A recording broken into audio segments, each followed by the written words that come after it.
And we'll begin by rising and doing the Pledge of Allegiance. I pledge allegiance to the flag of the United States of America and to the republic for which it stands, one nation, under God, indivisible, with liberty and justice for all. Thank you.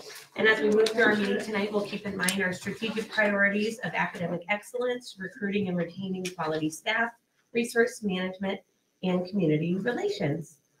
Please do roll call and establish a quorum. Dominic. Here. Fields. Here. Riphagen. Here. Boyd. Here. Silva. Here. And do we have a motion to approve the agenda? I will so move to approve the agenda. I'll second it. Okay, motion and a second. Please call roll. Dominic.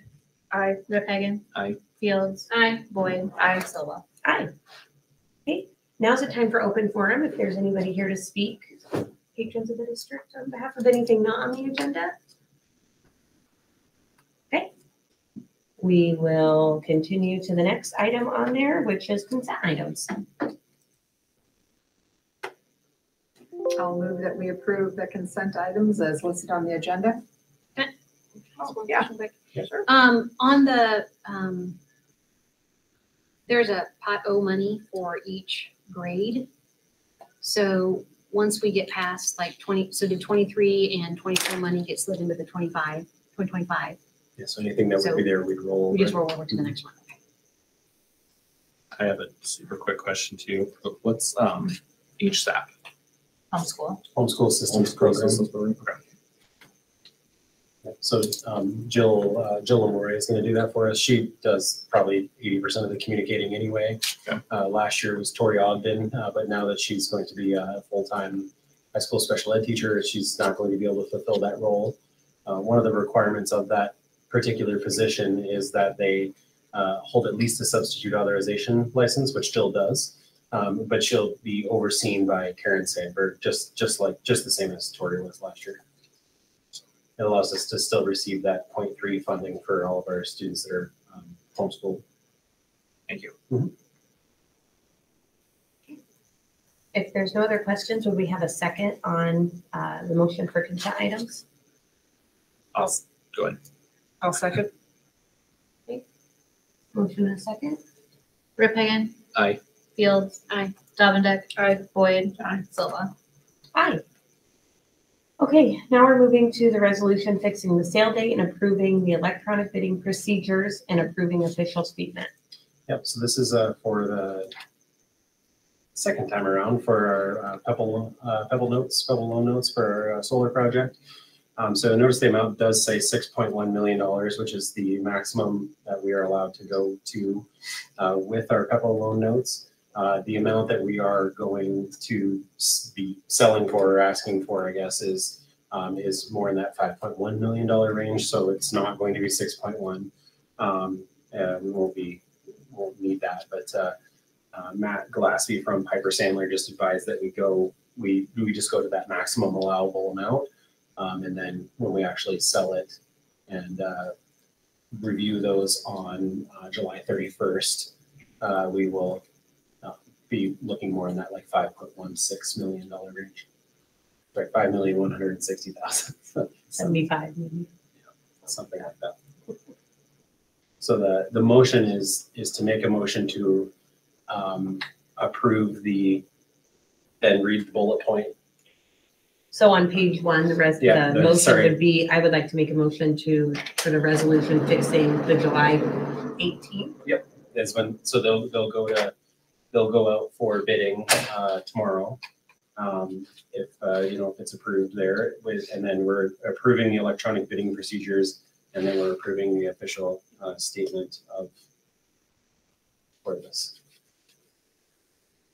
So I would move to approve a resolution fixing the date of sale of July 18th, 2024, approving electronic bidding procedures and approving official statement. I can second that. Okay, we have a motion and a second. Please call roll. Dominic. Aye. Riphagen. Aye. Fields. Aye. Boyd. Aye. Silva. Aye. Okay, move into old business B, the amendment agreement to serve. Dissemination. Yep, sorry, I clicked off the link. Agent for the secondary market disclosure. Yeah, so this is just a requirement that we are supposed to do with from Piper Sandler. So And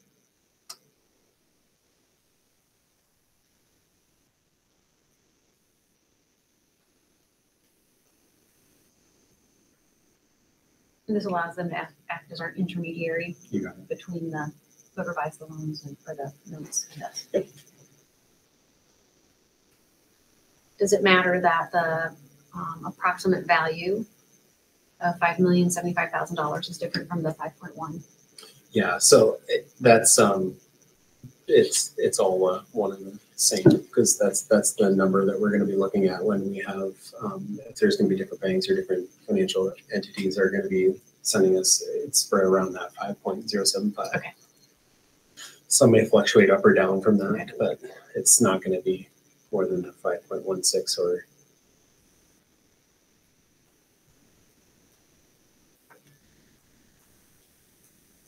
We just need a motion to amend that agreement.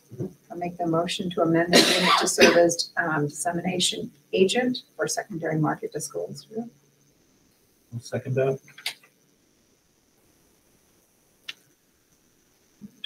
Dominic. Aye. Fields. Aye. Ripphagen. Aye. Boyd. Aye. Silva. Aye. Great, now it's the financial service agreement. Piper Sandler. So this is just the agreement they have to act as our fiduciary, which means that they have to act in the best financial interest of the school districts. They have to basically consult with or advise us on making the best financial decisions for the school district, and that they're basically not acting in a competition, or they're not trying to sway us into making a decision that would be more beneficial for someone else, because they have to act as a fiduciary since we're a public entity. And then it outlines a number of the different services that they will do that Matt Glaspie there has been very on point with.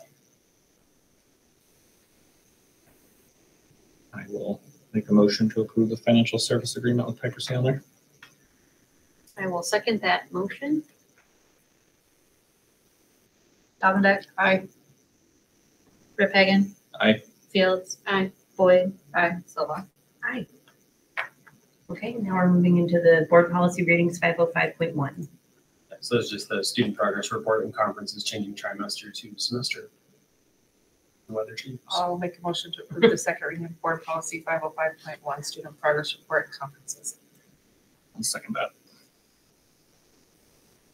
Boyd. Aye. Fields. Aye. Dominic. Aye. Ripphagen. Aye. Silva. Aye. And very similarly, we're doing 505.5 graduation requirements, updates for semesters instead of trimesters. Yeah, there's a few other ones there. We changed our requirements down to 48, which just mirrors the availability of courses as we kind of make that shift into semesters. And we adjust workplace readiness, call it RAM ready, still half credit there. Changes elective courses from 18.5 to 17. So.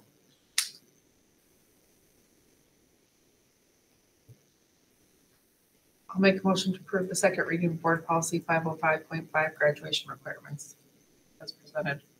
I'll second that motion. Ripphagen. Aye. Boyd. Aye. Dominic. Aye. Fields. Aye. Silva. Aye. Okay, moving on to reports and correspondence. Superintendent's report. All right, before I have a special guest here, nice cleaned up, well shaven special guest. I just quick update on some of our summer projects. You'll notice that the original light poles are now gone. They just took those down today, and so we're kind of moving forward with that. Had some new carpeting installed at the elementary, so that's going pretty well. And we've had a few different committee reports. We had a long meeting this morning with optimized systems that unpacked a lot of errors and issues that were found at the high school, unfortunately, with there's just a lot of concerns that are at the high school that they uncovered, with things that were just either not installed correctly to begin with, or things that quickly faulted out because they weren't installed correctly. So So Tim got to be a part of that. So, yeah, Way over my head, but it was good information. Yeah, it was really deep. It was really deep, but it was really long. But I just appreciate the work that Nick and his team have done since they've been in here. They basically just went through with the finest tooth combs that you can possibly imagine through that high school and have unpacked quite a lot of things. We've already got a scheduled for a company to come in and start addressing some of their higher priority items that they've identified. So looking forward to getting that going. So, And will these corrections help the building run more efficiently and cost effectively? that is the plan, the goal for sure. The good news is too, which Brent pointed out when we were talking, is that so we'll have a company come in and address all of the high priority items that they've listed, and then Optimized Systems is actually going to, because we've done them for a year, but so they're going to come back after the service is completed and then run all their tests again to make sure that the work was done as it was supposed to have been done, which that was probably one of the best things I've heard. You don't get that a lot, and so the fact that they're committed, they're pretty deeply committed to us, which is really nice. So Yeah, The changing to correct these things that weren't done correctly, is that on us to pay for, or is that on? So if we want to go back through the process of getting former contractors to come back and do it, we now have to start going through like the legality process to be able to hold them accountable for some of those things, because then we have to be able to prove that when they installed it incorrectly. So we're going off the word of what a third party company is telling us that was installed incorrectly to begin with. So then we would have to then be able to prove that, and we'd have to go through a legality process so that wouldn't be on us, which is I'm going to explore that with our attorneys and see what we need to do. But I mean, we're going to have to pay for it out front anyway, so it's a matter of us trying to be able to recover some sort of something. I mean, it was 5 years ago, so it's difficult to say whether or not anybody's even going to honor any of their past work from 5 years ago. So the plan is to go ahead and do it and then perhaps seek a repayment by someone. It'll be kind of at the same time. So we're just going to have to go ahead and get it done. And then while I'm doing that, I'm going to explore what do we have to do, or what leverage do we even have to be able to try to get something back from somebody. Was Optimized Systems able to put any kind of cost on what it's going to cost to get the building up to where it should be? No. Might it be a lot of money? What's a lot of money to you? Depends.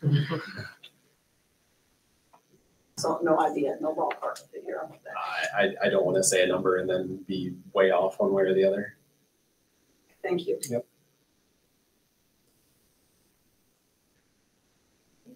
All right. Well, I'll turn it over to Mr. Kinney. Thank you. Kind of asked to be here. Brett and I have had a couple conversations about a program based out of Des Moines. I think everybody's pretty familiar with the EAP and Employee Assistance Program that we have. Ours comes through our insurance and everything, but this company, EFR, has a student assistant program. And it's virtual. There's a lot of things that have been opened up because of virtualness, but pretty much what it is they would provide, depending on what program that we have, they would do 3 sessions or 6 sessions of free to the child or to the family, the immediate family, their counseling or whatever they need at that time. So pretty much the same thing we would use for EAP, we would use SAP for. And there's a couple other things with that. We would have a contact there or whatever. After the 6 sessions or whatever they deem that the person needs to do therapy or medication, they will help facilitate that.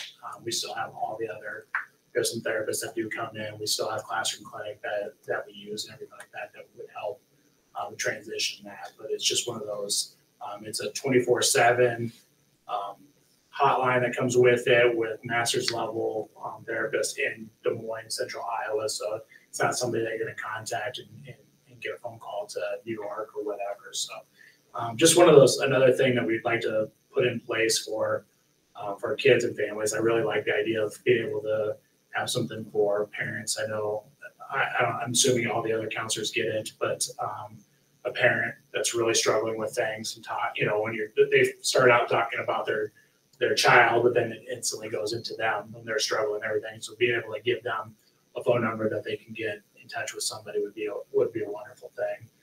Cost of it is not, it's a lot of money to me. It's not as much as our overall budget, I think, but it's $3,000 per year or $4,000 if it's the 6. And I would suggest the 6 just to get more time. But another really good thing about it, obviously I'm pretty close mouth with who I talk to when I talk to, but another neat thing with them is it's going to be, there's a hotline number that they can call, and nobody at the school will know who is accessing that. And so if there's somebody out there that's just worried about somebody knowing or other people knowing, it's there. At the end of the year, we'll get an impact notification. And then there's some small things outside of that we can also use them for. I know one of the things that they talked about was, and I haven't really talked to administration about this, but some of the schools, some of the Des Moines schools, instead of using suspensions, are using this as a, okay, you should be suspended, but if you do this and do some sessions, then we'll knock your suspension down a little bit. We're kind of lucky to have the people that we have here. So our, code of conduct, usually we do that anyways with in-house. So those are there. When I talked to them in the spring, they do work with Perry. So when Perry happened, they came in, that was kind of above and beyond, but they were there. It's just another wonderful thing for our kids to have access to. I have a couple questions. First, how would the kids or parents, how would they know that number would be available to them? A variety of different things. EFR has all the the brochures, the business cards, all that stuff. Some of the other conversations I've had with Brett is putting more, and hopefully working with Brent, putting more on our websites. Using what we call the 105 or whatever, getting all that information out there, so that people are aware of it. There's posters, there's all that stuff, but just trying to get that out there. And do you see it going into our monthly newsletters? The administration now send out monthly newsletters to families, and you can just be out of it. And do you think that we would have people that would utilize it? Yeah. It's everything that you ever hear is lack of mental health services to rural Iowa. I don't want to go the complete other way, but the stuff that we have that we've wrapped around our kids, I know that there's going to be a huge push this year for MTSS, which there needs to be. We have a lot of kids in counseling, a lot of kids seeing doctors and nurse practitioners for medication, and there's still a lot more out there. So I wish, I'd love to come back here and ask you guys to cut my job to half or 3/4. But we have Ashley comes in, we have Chelsea does virtual, Andy comes in virtual, we have Classroom Clinic, and they all have their own niche. Not to get into a lot of it, but like Sue, if I called Sue and said, hey, we've got a serious issue, I need to get this kid in to a nurse practitioner like ASAP, they'll switch it around so that we can get in immediately. Which access to somebody with medication with mental health is a lot of times it's 2 months out. So I guess whenever I hear that I want to cringe, because I feel like we're doing the school's doing an awesome job of putting things out there in advertisement. It's kind of I don't like to draw attention to what I do. I never am in the spot. I'm trying to be as far in the corner as I possibly can. I don't want to bring attention to it, but we do have a lot of really good services, and that I'm proud of. Personally, I think it's a drop in the hat and it's a no-brainer. Yeah. And the fact that it can go out to families beyond students, because sometimes it's the parents that need to know how to manage scenarios. I've had quite a few phone calls and parents are crying and or I don't know what to do, and I'd love to spend and sometimes have been an hour or 2 hours on the phone with the parent in a tough day, and I know, when researching EFR, I heard from a counselor, and us counselors are overly positive, I get it, almost annoyingly positive. And so they reached out to the counselor at Woodward Granger, and they were really positive, and I'm like, okay, we need a principal to make it real. And so Karen reached out, I think her mentor was Woodward Granger, and their principal said, oh my God, it's fantastic. It's a great resource. It's a drop in the bucket, all those things. And I'm like, okay, you know, they say it as they see it. And that was enough for me. I'm pretty tough on, you know, it's, I don't want to spend money either because it's tough, but, it's a small I talked thing. with Mark Lane about it too. He's superintendent of Woodward Granger, and very, very much the same thing. It's the nominal cost for the, and even if one family takes advantage of it and it's itself that one family, that's just and that's just then another extension that the school is providing to ensure that, you know, if we think about really educating the entire child anymore, it's not necessarily always just about the kid. It's about the family too. So I see that tying in really nicely with our strategic priorities of community relations. If we can reach out to the kids, and then with the kids being supported, then we're moving them to greater academic excellence. So what do you need from us? You know, I don't know, we don't have to vote on it or anything like that. My hope, I mean, we, I don't know who this we is. I don't see my hand going up or down or whatever, but, my thing was more of awareness for everybody to be aware of it. It's something that there's a lot of things, that we do and that we're always looking out, you know, to bring into better the school and the resources that we have. And so that was kind of my thing of, you know, I just miss getting out. It's summertime, you know, so figure I come to school board meeting. Yeah. So, that's what everybody does. I'm surprised this place isn't packed. We are. Yeah. Well, thank you. And thank you for looking into that and finding that. 'Cause Thank you for doing that. That's gonna be an awesome resource, so appreciate you. Just to check too, that's 4,000 a year for 6 sessions for all families. Yeah. Anybody that Yeah. wants it. Yeah. That's a heck of a deal. And Yeah. I, you know, dealing with insurances, all that stuff, can be very, very challenging. You know, I guess I could probably bring it up now. There is, LSI has a grant that for some kids that don't have insurance or don't have a way to pay, and so we have them, they come in and do that too. But the idea of just, hey, no, it's covered, go. Like, and I wish that all, I mean, that's, you know, Kenny for president, 2000, that kind of thing, but I wish that everybody had access, you know, it wasn't, okay, what insurance you have? No, I don't do that, or there's a copay. It just go, you know, and it doesn't have to be, you don't have to be diagnosed with bipolar depression or anything. If you could be, you know, my parents are getting divorced, and I'm struggling with it, and that's Or breakup. normal, yeah, In or high breakup. school, that can be. Right, it doesn't have to be adjustment disorder diagnosis, it doesn't have to be anxiety disorder, it can just be a life thing that you're struggling with, and you don't have to label it. You just get some help, you know, you get some help and talk through with somebody that's, you know, that's trained. I think sometimes kids would be more likely to share for someone that they don't see in the hall every day. It's sometimes easier to talk about things that are hard when it's not someone they have to see. So I think you'll definitely, I think it's a really good move. It'd be really nice if I came back next year and we just never used it and nobody needed it and everybody's life was great. So I'd like that, but it seems like Not reality. no, it isn't. Well, thanks for coming. Thanks for sharing. Anything else for your report? Okay, any other board committee reports? Something. So insurance committee, we met back like mid-June, talked about some stuff.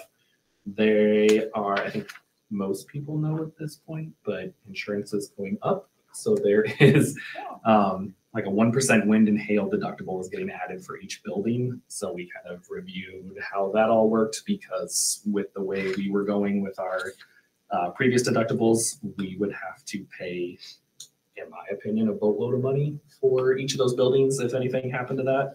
So, and some of this is still a little over my head, but we're looking at potentially doing a deductible buyback insurance. So we pay a higher annual premium, but then the cost if there's any damage to those buildings is going to be way lower. So to If that preface makes that, that is Yeah. insurance for insurance. Yeah. Yeah, so what the 1% wind and hail and severe damage deductible means is 1% of the actual valuation of the school building. That is a blanket EMC statewide thing. That is not just a Greene County thing. EMC insures every single school or district in the state with the exception of 11, I believe. So for example, if something severe were to happen at the high school, we'd be looking at about $425,000 as a deductible, with that total building valuation being about 42.5 million. So we went from our whole deductible being, if every single building in the district was to have something catastrophic happen to it, a deductible of 100,000 to a deductible of over 800,000. So we had to get insurance on insurance because that would be catastrophic to us if we ever had a situation like that happen. So We talked about that. Yeah, if one building got hit in that situation, we'd be in real trouble. bad, let alone all three. But I don't know who wouldn't be. Also, Yeah. I'll preface that. No one would have that extra. Uh, Okay. Anything else, No. Henry? No. Okay, thank you. Cindy, any? Connie? Policies we met today, Mhm. new policy. Bigger. Okay. 700 meters. Anything for you? Nope. Nothing for us here either. Okay, any other administrative reports? It looks like we just have one from Just the one activities from- director. Yep, just one from Dave. I give the other ones that some are off. They should not be at a board meeting. They should be at home doing vacation stuff. All right, any other reports or correspondence? Okay, then moving on I to, guess maybe we should, mention, no, we did have a work session Oh, and just yeah. how productive it was. Yeah.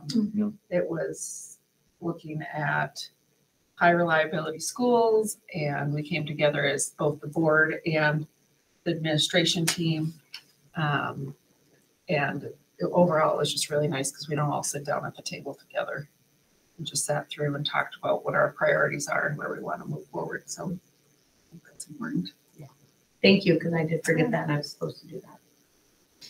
Okay, any other? Okay, moving on to school permits, new business.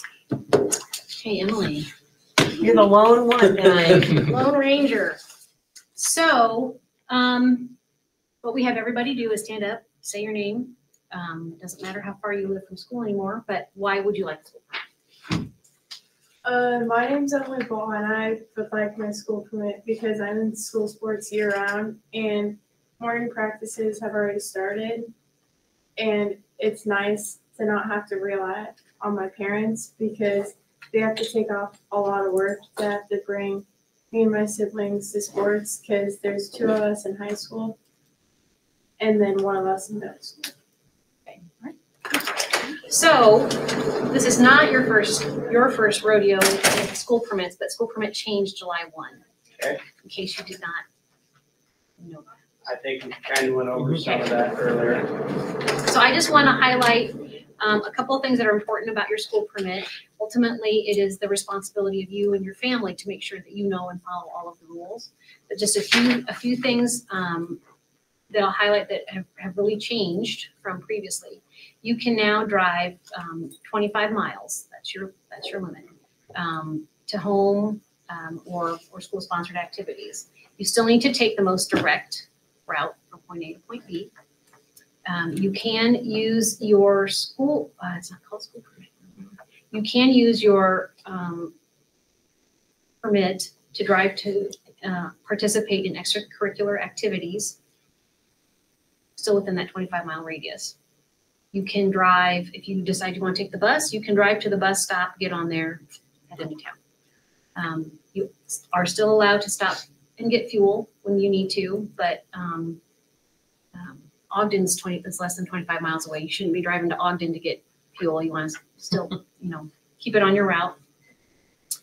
And you can also drive for employment now, and it's not limited to just ag work. It's for any job. If you work at Fairway or 209 Main. 209, whatever, you can use your school permit now for driving for work. as long as you are on the road no more than an hour before or an hour after the beginning and ending of your if it's work, or if it's, you know, the bus doesn't get back till 10:30, well, then you need to be home by 11:30. You can have one passenger with you who is not a relative, so like a friend, if your parents say that's okay. But just one, and she can't pick you up, you gotta go to her and get picked up. One thing that I noticed is all passengers must be secured by a seatbelt. So front seat, back seat, everybody needs to wear a seatbelt.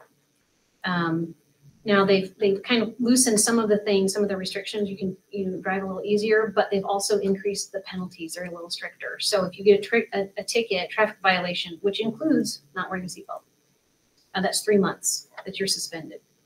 And it also will extend. So when you turn 16, now you have to wait 16 and 3 months before you can get your license. If you get 2 tickets, you have to wait till you're 16 and 6 months. So they're going to add it on so that you really just don't screw up. Part of then the other thing that you have to have with you if you are, I think if you are driving anywhere that's not from your house to school or back, is the second form. And you can go to the DOT webpage and get this. And this lists, it fills out if you have more, this only has room for 1 address of residence. You can put additional addresses on this page. You can now have 3 total. You also have to, if you're working somewhere, you have to list your employer. On the back is any place you're going for school activities. And I honestly don't know exactly if you have to put, if you come to the middle school for a volleyball game, or you want to go to the high school for a football game. I don't know if you have to list all of those things. I would ask somebody, not whether it's law enforcement or a treasurer's office, just so you know for sure. They will know. You ask them the treasurer's office. So. Yeah. Just to get some.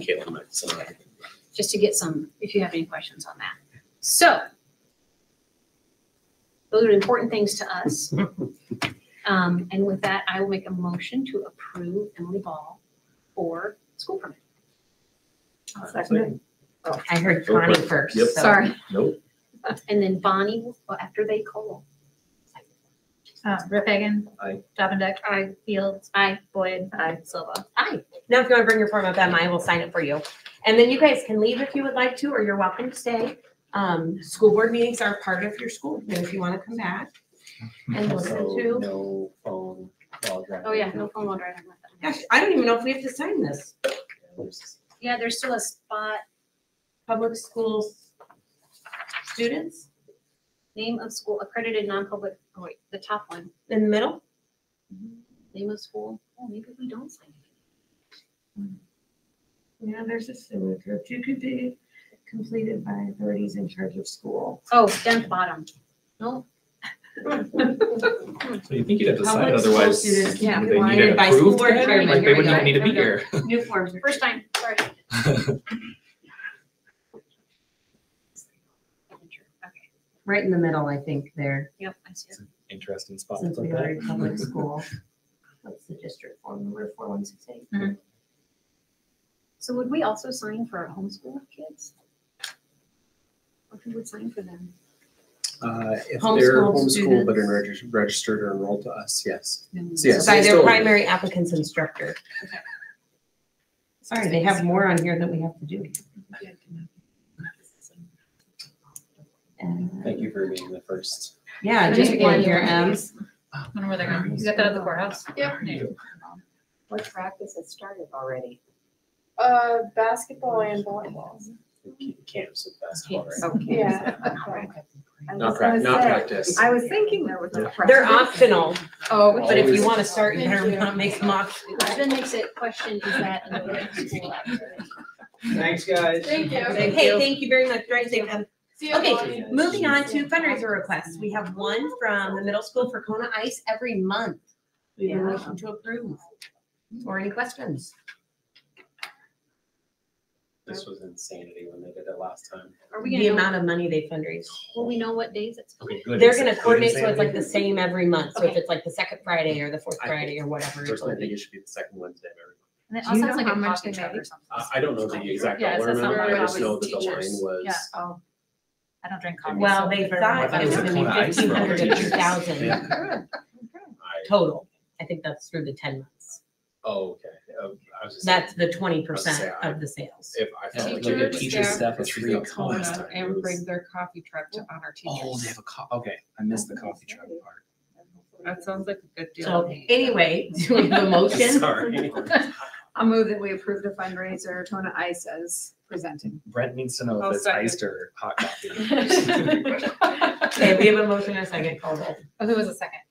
Cindy, yeah. me, Rick Hagan. Aye. Fields. Aye. Dominic. Aye. Boyd. Aye. Solis here. Aye. Item number, our letter C, milk and bread bids. Do them separately Yep. here. We have a milk dairy bid here. Only from AE or Anderson Harris. I'll make a motion to approve the AE bid as presented. Can I ask what the escalator clause is? Oh, I don't remember. So If food gets more standard thing we just expensive, sent on them. So escalator will just be like if. I think if dairy prices go up, it's something. Yeah, prices go up or Change. Thank you. I made the motion. I'll second it. Motion and a second. Boyd. Aye. Dominic. Aye. Fields. Aye. Rick Hagan. Aye. Silva. Aye. And then 24-25 bread bids. Just from Pan Gold. We used to do Bimbo way back then, but their delivery options are not. Not convenient at all. They are not. I'll make a motion to approve Pam O. Gold, our bread vendor, bread supplier. I'll second that. There. Rick Hagan. Aye. Boyd. Aye. Dominic. Aye. Fields. Aye. Silva. Okay, moving on to D, student book fees, meal prices, and activity prices. No change. No? Zero change. Lunch prices, breakfast prices, everything is all gonna stay the same. All our book fees and everything are gonna stay the same. So the gate tickets. Gate tickets changed, don't they? So over there on the far left-hand side, that should have been 22, 23. We changed it last year to. Okay. So if you see where it says 24, 25 proposed, and says these are the fees that we're charging 23, 24, there's no change there. Got it. Thank you. All right, do we need a motion for this? Mhm. I'll make the motion to approve the student book fees and meal prices and activity prices as presented. I will second it. Fields. Aye. Boyd. Aye. Rick Hagan. Aye. Dominic. Aye. Silva. Okay, moving on to letter E, 24-25, depository maximums resolution. Yeah, so it's just how much money we are going to keep as a maximum if those numbers get there, in each of those various banks there. Pretty standard. Any questions or anything about that? I move to approve the resolution naming the depositories for 2024, 2025. I'll second that. Dominic. Aye. Boyd. Aye. Rick Hagan. Aye. Fields. Aye. Silva. Aye. Letter F, appointments.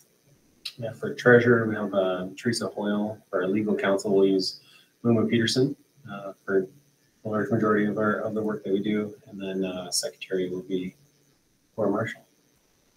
Are all these people supposed to take the oath? Only, Teresa does, but I do it in our office. I gotta take it for her, but I'm supposed to take it tonight. So as long as you read it from I'd love to read it, Jim. We were a couple meetings ago when they transitioned from Sid to her. Hey, Sean, do you solemnly Yeah, swear sure. that you will support the Constitution of the United States and the Constitution of the State of Iowa, and that you will faithfully and impartially, to the best of your ability, discharge the duties of the office of the school board secretary, respectively, in the Greene County Community School Districts as now or hereafter required by law? Okay, thank you. I feel like we should have had a book of like the highly reliable schools we have to place our hand on. Thank you for all you do. So we just have to have a motion. Can we did we do this last year in like one? I have it in 3 different motions. We're gonna do a motion for the treasurer then first. I'll make a motion to approve Teresa Hoyle as treasurer. I will second that. Boyd. Aye. Dominic. Aye. Fields. Aye. Rip Hagan. Aye. Silva. Aye. And then would we have a motion to appoint Laura Marshall as board secretary? I'll make that motion. I'll second. I heard Michelle first. Okay. I'll second that motion. Okay. Changing it up. Dominic. Aye. Fields. Aye. Rip Hagan. Aye. Boyd. Silva. Aye. And then lastly, can we have a motion to appoint Nina Peterson Law Firm as our legal counsel? I'll move that we approve them as our legal counsel. I'll second it. Fields. Aye. Dominic. Aye. Rip Hagan. Aye. Boyd. Silva. Aye. Okay, moving on to letter G, 24-25 employee handbooks. Yeah, just this is a pretty easy one. There's not a whole lot of changes really to it. If you scroll all the way to the very bottom page, when it decides to load there. Basically just kind of updated a couple of pages, the calendar, the salary schedule, took up the section of longevity pay there just because we don't have it any longer in our negotiated agreement. Updated our school board's contribution for single rate insurance. Added the special exception doc leave that we approved for Sean Thompson. So it's really just the Sean Thompson policy. And then there was a section on what's called the school day. And the school day really was just like, what are the hours that instruction starts and instruction stops? And I removed that just, it's not an employee thing, it's a student thing. So there's just gonna go back into student handbooks. Nothing too wild and crazy.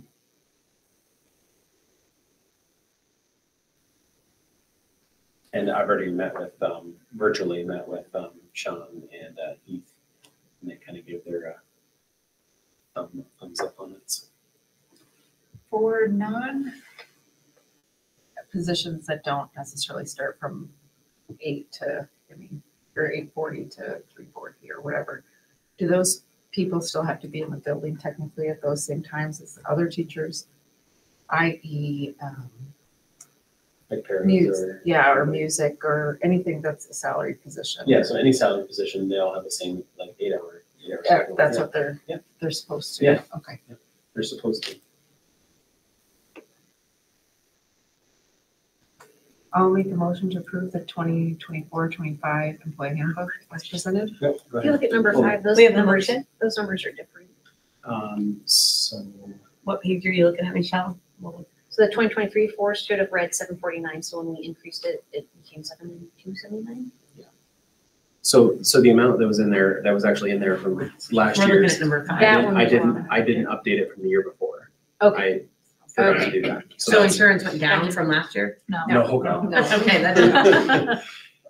So what was Oh, what was in okay, the I handbook, get it. Yeah, I I just- hadn't updated it. Last year should have said 750, this year should say 750. Correct. Okay, gotcha.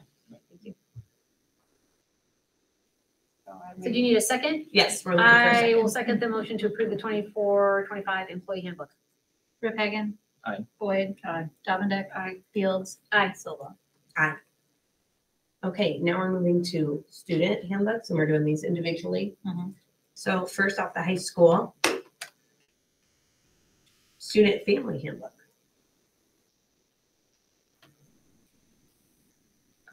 Are there changes on the last one? They're not as tidy as for us, but, You cross stuff out. I did. The biggest thing that, this is probably why it came tonight more than anything, there was a lot of discussion about cell phones, and I just wanted to give you guys a heads up in case we're establishing a cell phone policy. I reached out to a lot of schools, both in our conference and outside of our conference, and it's something that a lot of schools have already had. Some are kind of jumping on the bandwagon. I just know it's going to be a tough go at first, probably, because students are used to having their phone with them all the time, and they can be on it all the time. And with us going to semesters and our periods are going to 44 minutes, we need every minute of focus. So we've got calculator pocket charts that are going to go in, and they'll be able to put their cell phone away when they come into the classroom. And some consequences, of course, that I had to lay out for that. But the teachers, by and large, are very in favor of it. But I know it could potentially be a tough transition. I just wanted you guys to know about that. So in case you have families reach out to you, because sometimes they go to you before they do anybody else.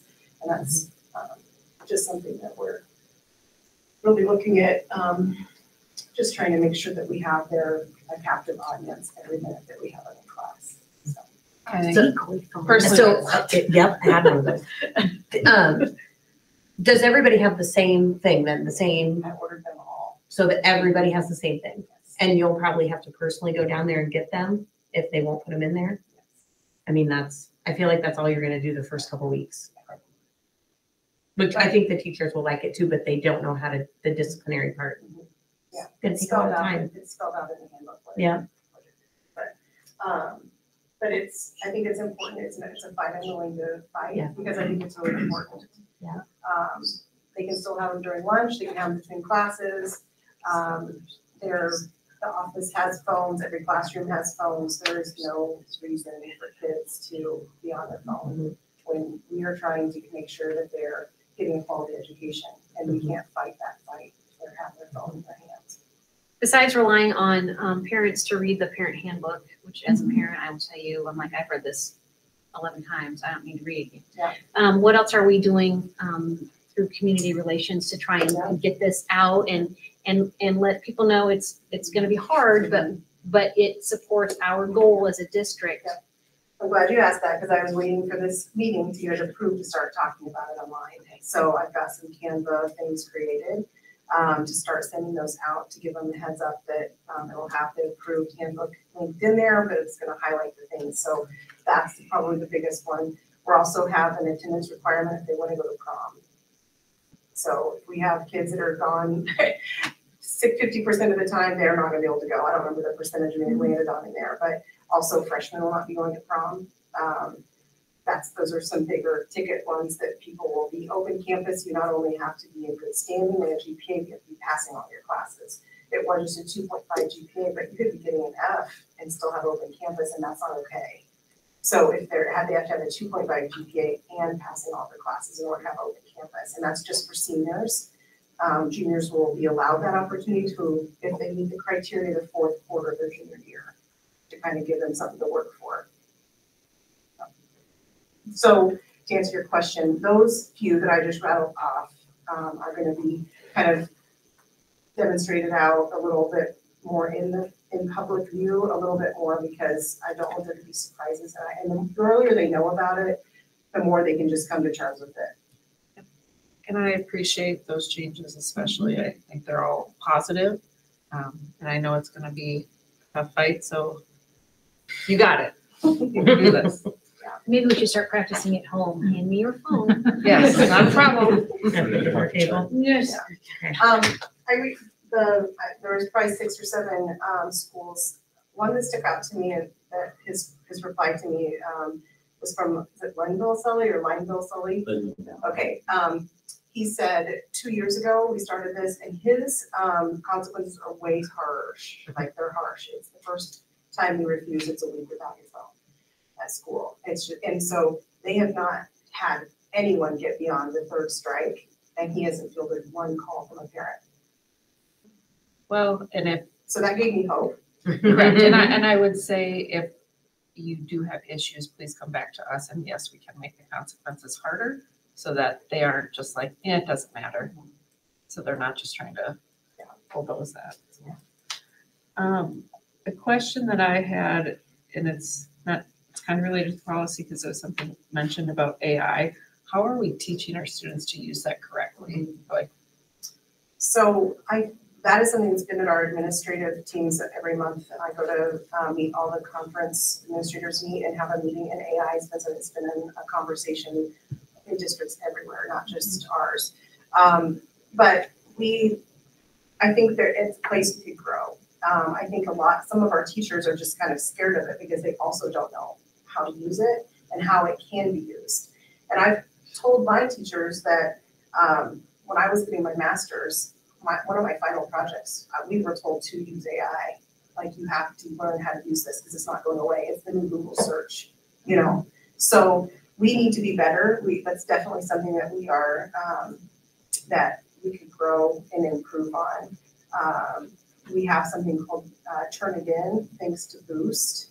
They funded this program, software that teachers can submit any student work, and they check it to see if it's been largely copy and pasted or, you know, gotten from some source. So as far as, I mean, I don't know that we have anyone on staff who knows how to use it really well, let alone how to teach it really well to a student. So it is something that we probably need to work on. But I think the message that teachers generally send is, we have to know that it's still your thoughts. You know, we have to know that it's your work and that you are understanding the content. So beyond that, I mean, I think there's probably some room for growth in that. Is that a potential to do like on a professional development day, or do you have all your PD pretty much planned for the year? A lot of it planned, but I do think that it, you know, it's something that we could definitely incorporate in. You know, and it wouldn't take a lot of time, you know, even a 45-minute, you know, just do it little bits rather than a half-day thing. I mean, just do it in little bits. And if it's something that we could incorporate into each of our Monday afternoons, you know, and say, oh, here's something regarding AI, here's a quick tool, here's a tip. I think that would probably be more effective than, yeah. Awesome. If there's no other questions, if anybody has a motion, if they want to, for the high school, we're going to do them separately here, so. This isn't necessarily for the high school, but in general, and I was kind of talked about earlier with Brett, and it kind of goes more towards you. If we could get some type of tutorial on how to use Infinite Campus, because it was in, I think, all of them. I think it'd be good to put out to families every year so that they have a chance to review it. One was about report cards, I think, being removed, just so that parents know how to check in with their kids. It's good, yeah. Emily Gannon developed one. She's developed one, and Chris Michael has developed one in Spanish, which is another thing I think that we need for this as well. We'll have Spanish-speaking community members. That's a struggle, I think. So you just have like a video repository that links to the web page. Yeah. And it's just a matter of communicating with the public and where to go. And I think it would be good for, as far as even at registration, when you're registering, that's link available, and or especially at the middle schools when you really start using it for more of the education portion of how kids' grades and that are going. So Yeah. Good idea. it could be helpful. So. I'm wondering if it's something that we need to incorporate into our freshman orientation at the high school. I think freshmen and or in middle school, both of them. And because another one that is hard, and it's not fully related to this, is also Google Classroom. Sometimes I'll get this random link that says Jameson has stuff from Google Classroom, but I don't always get it. And sometimes I do, and I look at it and I'm like, am I supposed to? Like, it's just, I just don't know. So.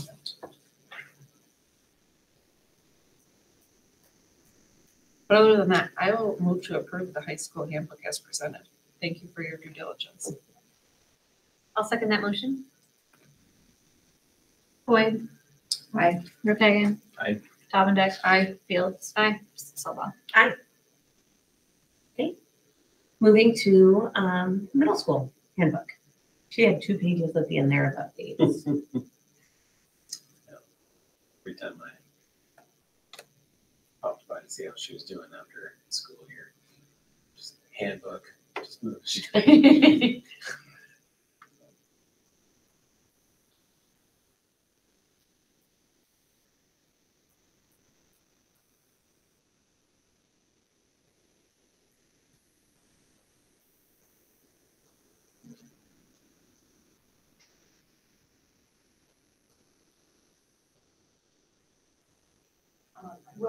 I noticed she put a acknowledgement paper in there. That's all going to be done in the campus as people register.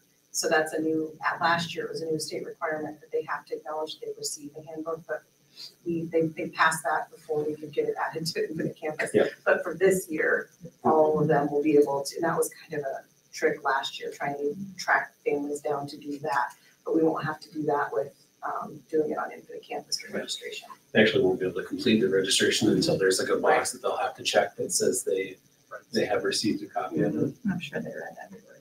Yeah. Well, it doesn't say anything about they've read it, just that they've received it. Yeah. Yeah. And they don't have to agree to it either, because I had a parent say that, I'm not signing because I don't agree to it. You don't have to agree to it, you just. You just saying, I got a copy of it, yeah. Yep.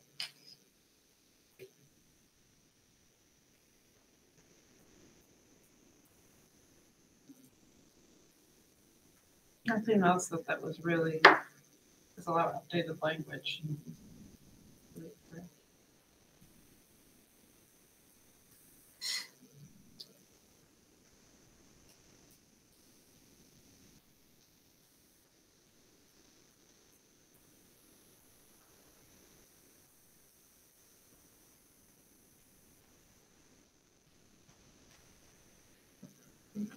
Is there anybody ready to make a motion for middle school?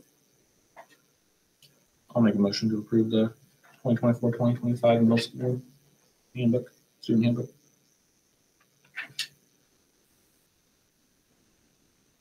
I can second it. All right, motion and second. Fields. Aye. Dominic. Aye. Ripagan. Aye. Boyd. Aye. Silva. Aye. And elementary handbook.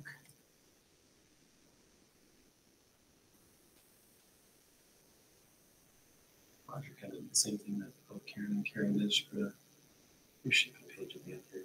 Did she? I don't- No, she didn't. I She don't did think not, it actually- was throughout. Hers is red, yeah. That's what she did. Which just as a, to me, it's nice to see what got, kind of what Karen did is black it out and then put the new stuff into, because otherwise it says verbiage change. Well, it was the previous verbiage that made it bad. And why are But what we is, changing what do the parents see? Do they see the crossed out version? They'll Or see are we giving when, them a clean? they'll get a clean version, yeah. it? We don't highlight areas of change in that. Is that correct? Right.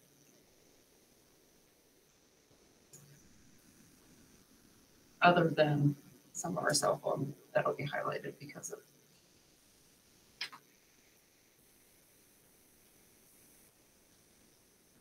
But it is nice to see it was there before, but I will make a motion to approve the elementary 24-25 student parent handbook. I will second that motion. Boyd. Aye. Ripagan. Aye. Fields. Aye. Dominic. Aye. Silva. 28E agreement with new opportunities. Yep, so virtually the exact same, just the only difference is the date change. So new opportunities is Head Start. They help a lot with our, obviously, our PK3, PK4. It's, same contract. I'll make a motion to approve the 28E agreement with new opportunities as presented. Actually, sorry, for you guys to approve it, I want to just let you know one thing. So there's a section in there that says term. So basically, if we don't notify them or they don't notify us by January 1st of 2025, the contract just rolls. So this, we won't need to continually approve it every year. So Good to know. yeah, so on And what was the cutoff date? January 1st, 2025. Okay. And then after that, in 26 or 27, we decide we want to cancel as January 1, they need to be notified by January. Right. So if we we don't notify them until January 2nd of 2025, it would still be in effect for the following year. And then it cancel the year after. So anyway, sorry. Motion made. Okay, I think we had a motion by Cindy, so we'd just be looking for the second for that. I will second that motion. Boyd. Aye. Ripagan. Aye. Fields. Aye. Dominic. Aye. Silva. Aye. All right, new business J, food service agreement with new opportunities, Head Start. Yeah, just the meals provided in the cost and when they're going to do that for our kids. It's breakfast at $1.20 and lunch at $2.55. Noting that the adult receives the child size portion, so that everybody's only eating the same. So I'll move that we approve the food service agreement between New Opportunities and Start. I'll second that motion. Rip Hagan. Aye. Davendek. Aye. Fields. Aye. Boyd. Aye. Silva. Aye. Great. Moving on to K, the 24-25 sports medicine coverage contract. This would be again with 21st Century Rehab. They have been phenomenal. It's almost always Emmy Johnson. I don't know if I've ever seen anybody else, but she's fantastic. I believe we added in some additional middle school events there because we were just noticing some middle school events we were having, a little more uncoordinated crashes there. So.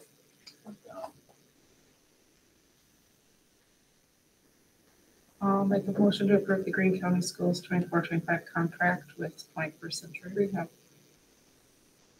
And I'll just add that we are always, it says the contract is contingent upon renewal of the impact software, and we've done that. We do that. Yep. Yeah. We renew our impact software. That's our concussion tests. Right. So I'll second it. I'll second Cindy's motion. Fields. Aye. Rip Hagan. Aye. Davendek. Aye. Boyd. Aye. Silva. Aye. Letter L, first reading of board policy 704.2A. So this actually came by way of a conversation with Beth Grove from Allers and Cooney. This actually should have been in place when the bond was approved back in 2019, 2019, somewhere in that time frame. This policy actually should have been in place, but it was not. So she was confused as to how we got by. Well, 5 years ago without this policy. it's So gonna anyway, look different. so now, there's nothing like negative can happen. I mean, they're not gonna take down the school or anything like that. Although at this point, just kidding. So it's just basically saying that we, this is like a process that we would go through if we're gonna, after we've issued bonds and all the things that have to happen with it. So.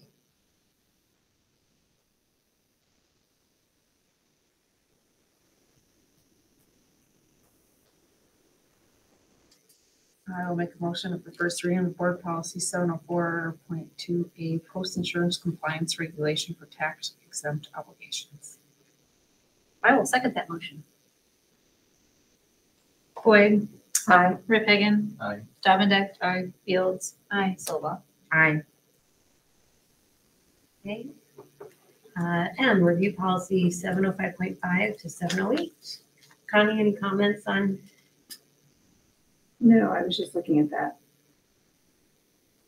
This is all, non-instructional operations and business services, just about using public funds appropriately. And about how September is going to be busy for Laura. Mhm. With audits and Just a little document that she has to put together. there's really no, I didn't have any questions with it. If it's just reviewing it, do we need to approve it? Yes. I'll make a motion to approve the policy review, 705.5 to 708. I'll second that. Davendek. Aye. Fields. Aye. Rip Hagan. Aye. Boyd. Aye. Silva. Moving on to M, the turf tank. Turf tank. Now, don't go through all 26 pages because I think it gets overwhelming trying to look at all of it. It's a little overwhelming. So turf tank is an automatic robotic field painter.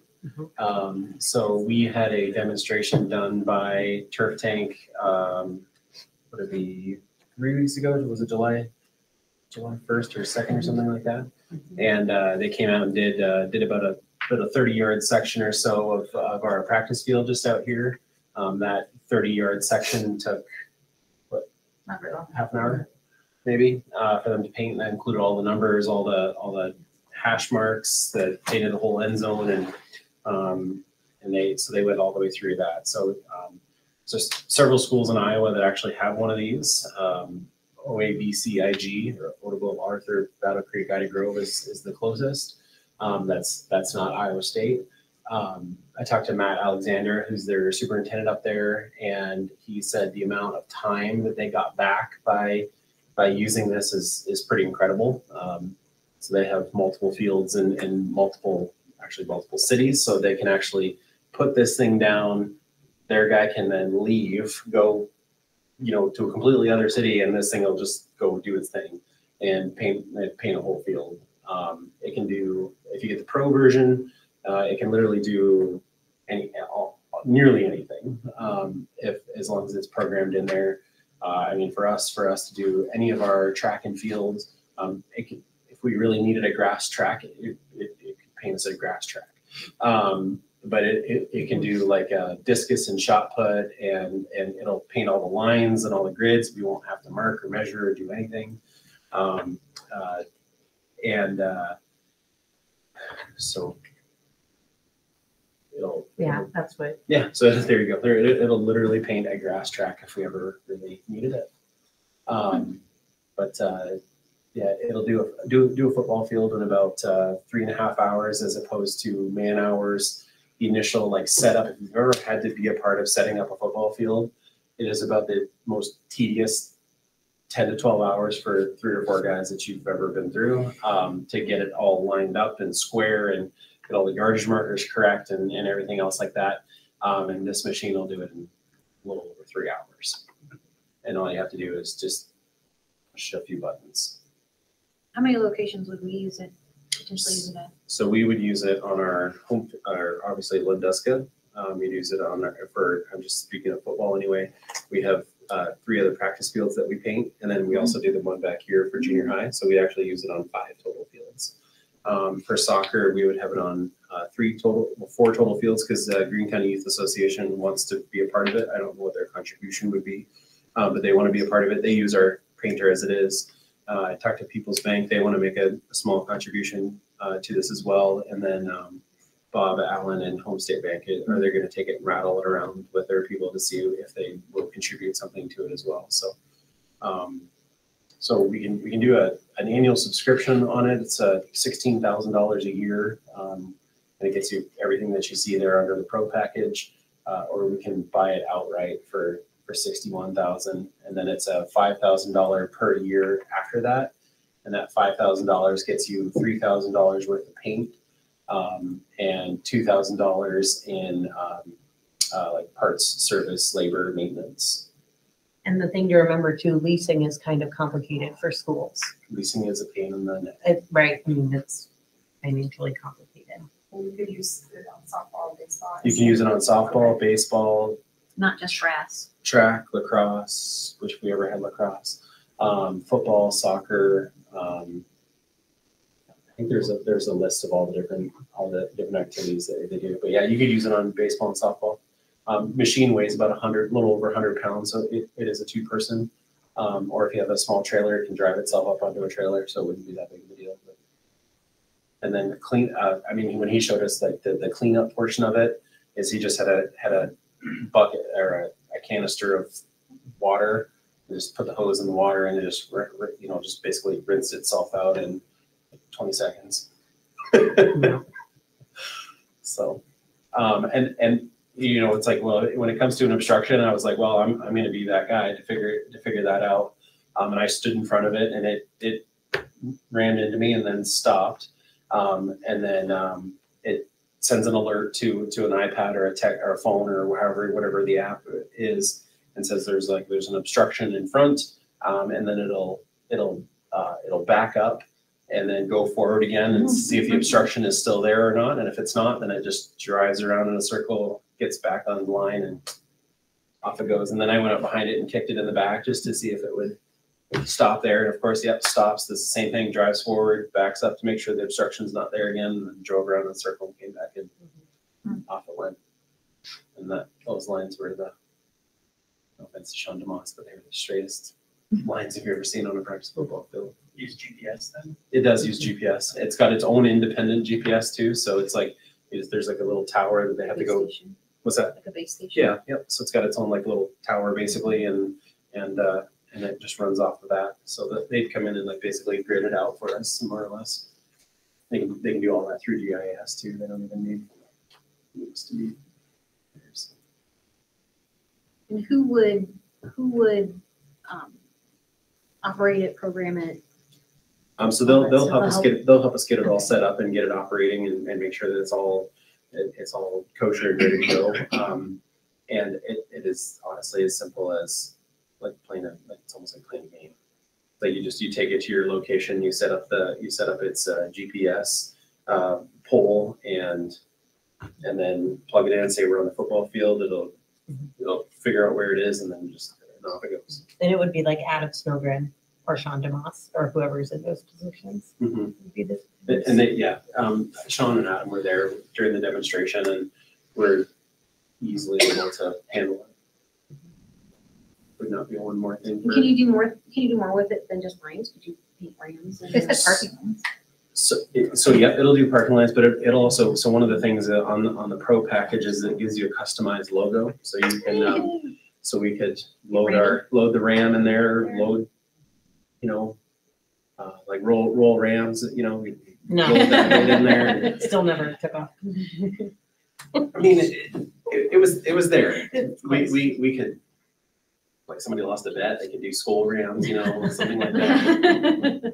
We don't need a bet on that. We just do that Just one, do it. right? Yeah. That's in the next board meeting. Does Adam and Kyle do that right now? Do they manually paint it, or do we have someone? So we manually paint it. Figured on total number of hours, actually just like set the initial setup of a football field between the two of them was about 20 to 25 hours each, just in time, just to get everything all set up. I'm only talking football right now. Just because that's the most time consuming. It is by far and away the most time consuming.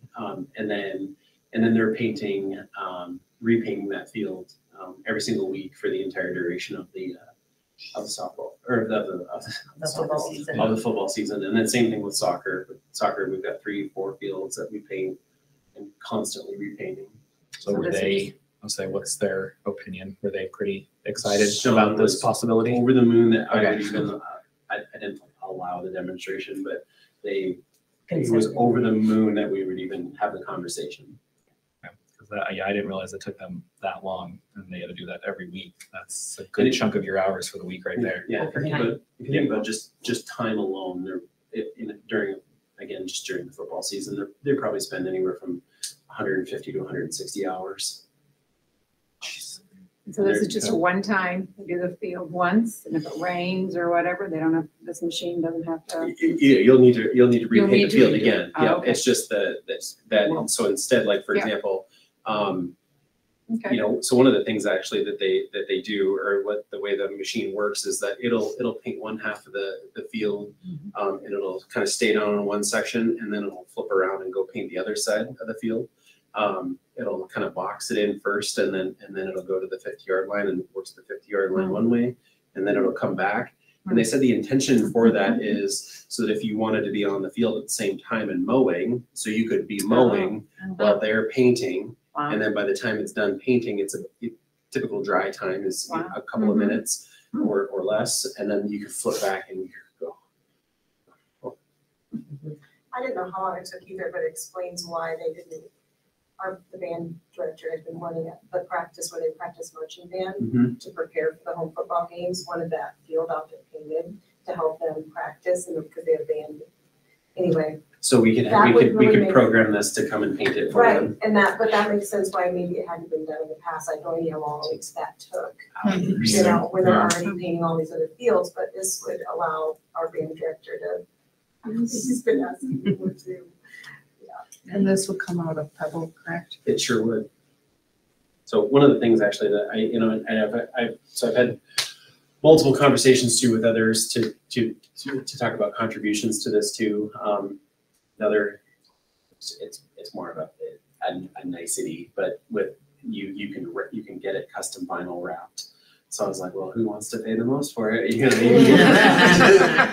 mean? Anyway, but it is an option. I've had conversations with Booster Club, People's Home State, Greene County Youth Association, even if like, you know, they wanted to say like, hey, after year one, like we'll pay that $5,000 fee, you know, for the paint and maintenance and service and whatever, and have that be their ongoing contribution or something like that, would be incredible. And they're like, great, so it's $3,000 worth of paint. If we don't even use $3,000, they can always adjust that and maybe only, you know, it's only 2,500 or 2,000 or something like that. So that 3,000 is included in the annual care plan, 5,000. yeah, yep, Okay. yep. So this has enough paint in it for when no one has to reload halfway through that. Yeah, that's another thing too. If you want to talk about like eco-friendly, I mean, the amount of paint that we would use in this machine compared to what we would use, it's more of a concentrate, but we don't have to go through, like, we don't have to mix it. We don't have to do any of that, which we are right now. We are mixing our own paint, and you have to. I mean, thankfully, Sean and Adam just know how to do it. They've done it for so long that they can mix it all correctly.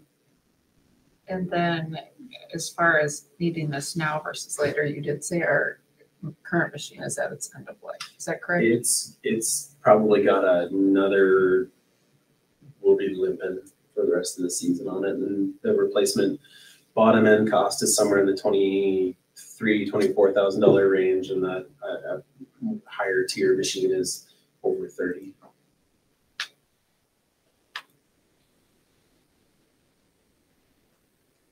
Sounds like a win.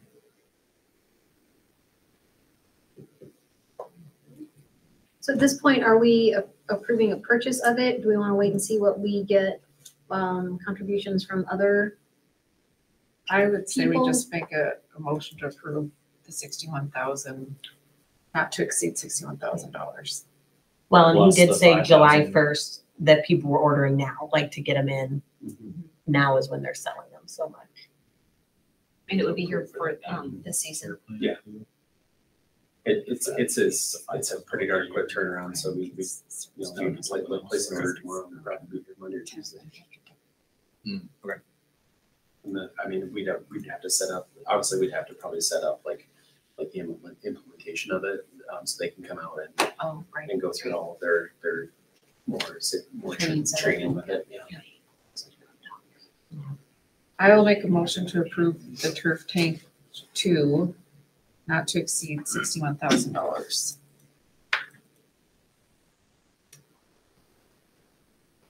I will second that.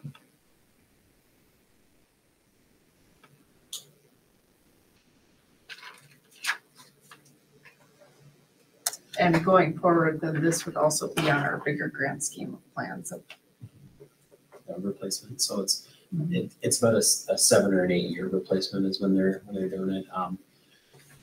When we talked to the rep, he said that the most they've ever really had to replace on the machines that they've had are like a solenoid.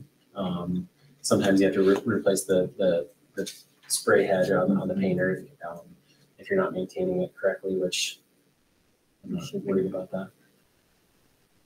But if it ever goes down for any reason, we call them, they'll bring us a replacement like same day or next day sort of thing, so.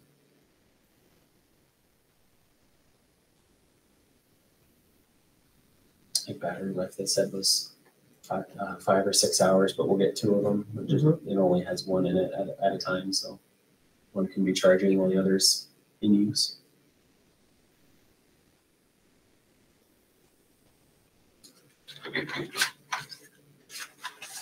I made the motion. And second it, ready? Yeah, I think we're ready to go. Fields. Aye. Boyd. Aye. Davendeck. Aye. Verpagen. Aye. Silva. Aye. Congrats, Sean and Adam. Yeah. Come out of Pebble. Yes, sir. And what company is that? Is Turf Group 2 the name of the company? Turf Tank. Turf Tank. And where is that based? They are, that's. Where they make them? Oh, I believe they're based in Des Moines. U.S. home bases in Atlanta and Omaha. Oh, they're based at. Yeah, so they're based at Omaha. I don't think the sales rep was from Omaha. What was he doing? Yeah, that's it.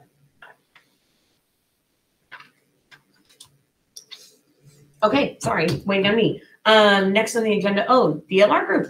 Thank you for waiting for us. Yep, absolutely. All right, you're it.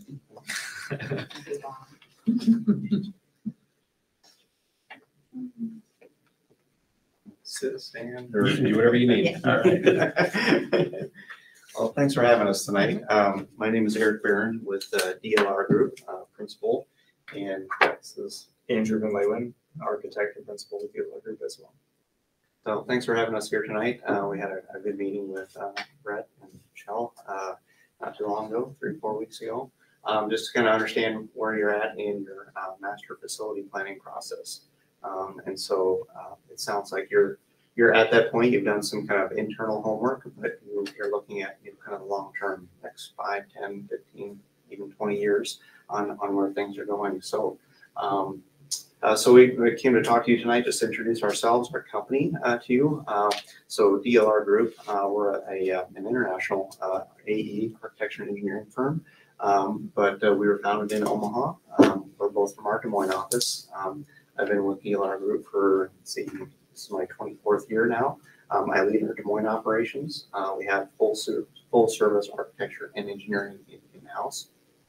And both of our backgrounds is this K-12 planning, construction, design for educational facilities. That's 90% of what we do. I've got 2 boys. I've got a senior who's graduated. He's off to University of South Florida here in a couple of weeks, and then an 8th grader. So education is our life. My wife was a teaching associate for a number of years. She graduated with a planning degree and then went into the associate level. And she just had a chance to get back into planning, so she's been doing that for about 18 months. So loving it. So. Yeah, and I've been with DLR Group for 17 years, primarily practicing education. So we, in the Des Moines office, there's about 30 of us, and I'm our office design leader. So I'll lead our design team, working with districts across the state and long-range facility planning, helping them kind of understand what their next steps are to set kind of a 10-year path forward. 3 kids going into 3rd, 5th, and 7th grade, so it's a busy time with baseball. It's kind of behind us now, and we're getting ramped up for August. And I already see the back-to-school stuff out at the Target, so we'll see. They're not so excited about that, but I kind of am. No, so it's I'm an accredited learning environment planner too, so hopefully that can bring value to the district and understanding how to analyze facilities, not only kind of the bricks and mortar, the warm, safe, and dry things, but also the ways that buildings can support teachers, they can support learners. Not all kids learn the same way, not all teachers teach the same way, so how can you continue to provide environments that support all teaching and learning modalities. So excited to be here tonight to talk to you all. I guess kind of how we got started here is, we work across the state, and we also do things kind of across states throughout the Midwest. But most recently, Carroll, one of your neighboring districts, has gone through this plan. I heard you talk about working with Granger a little bit earlier. We've worked through a master plan with them and are currently in the design phase of a new middle school that will eventually become their high school. So, long-range planning, master planning is really how we start with a lot of districts, right? They, even if you kind of know what you want to do, where you want to do, where you want to go, we say, hey, let's just stop for a moment. Let's take a look backwards so that we can look forwards and make sure that you're planning for the future, because as a board, you make a lot of decisions. And those decisions have to have longevity to them, right? They have to be able to survive your tenure, but without binding future boards of what's going on. So, we do have some slides and presentation that we could share with you. I don't know if there's a way that we can hook up to the computer or the guy that would know how to do that. Do you have it on your own computer? Yeah. It's possible to plug in.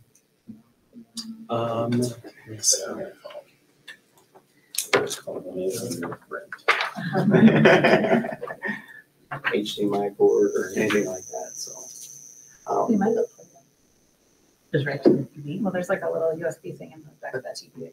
But I have no idea. Yeah, the light actually was sticking off the. Do you have a flash drive? I can grab it, because we can put it on this machine. As far as casting it goes, wish I can go get one of mine too. I was gonna say, it's okay, you're good, you're good. So. Yeah. This.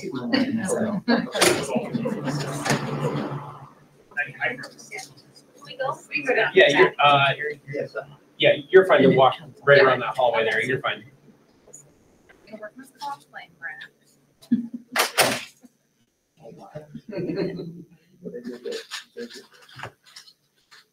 Well, we were just gonna take that HDMI cord out there and try to pull it We can do down. that too. Yep. That's it. No, let's do this. It's like a 50-foot cable across the map. It's much easier. Oh, yeah, so I'm glad you came back. 'Cause we would've done it wrong. The live recording would stop. Yeah. Thank you very much. Appreciate you. Yeah. See ya. Rest up. I will. Yeah, because okay, I just gotta tell them. Why did I do it? I don't know. But I'll just look at this one for Chelsea this and if I want to do that.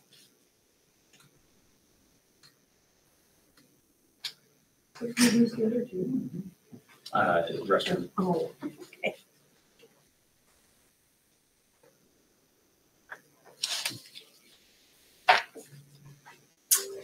Mouse.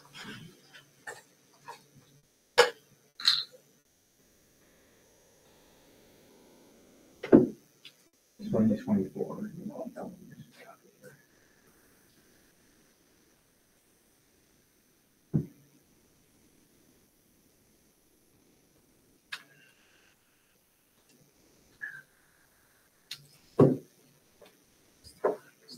You're good. Can you grab this? Cover. I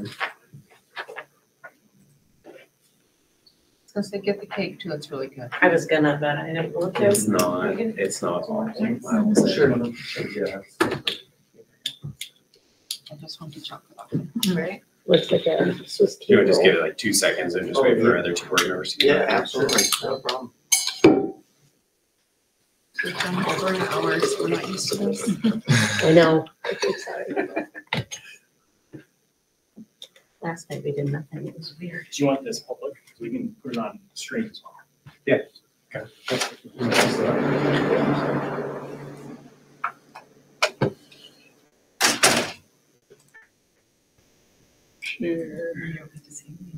Just wait. Now I'm giving cake. It was. Just kidding. Didn't happen to watch me while eating cake. Thanks, Brent.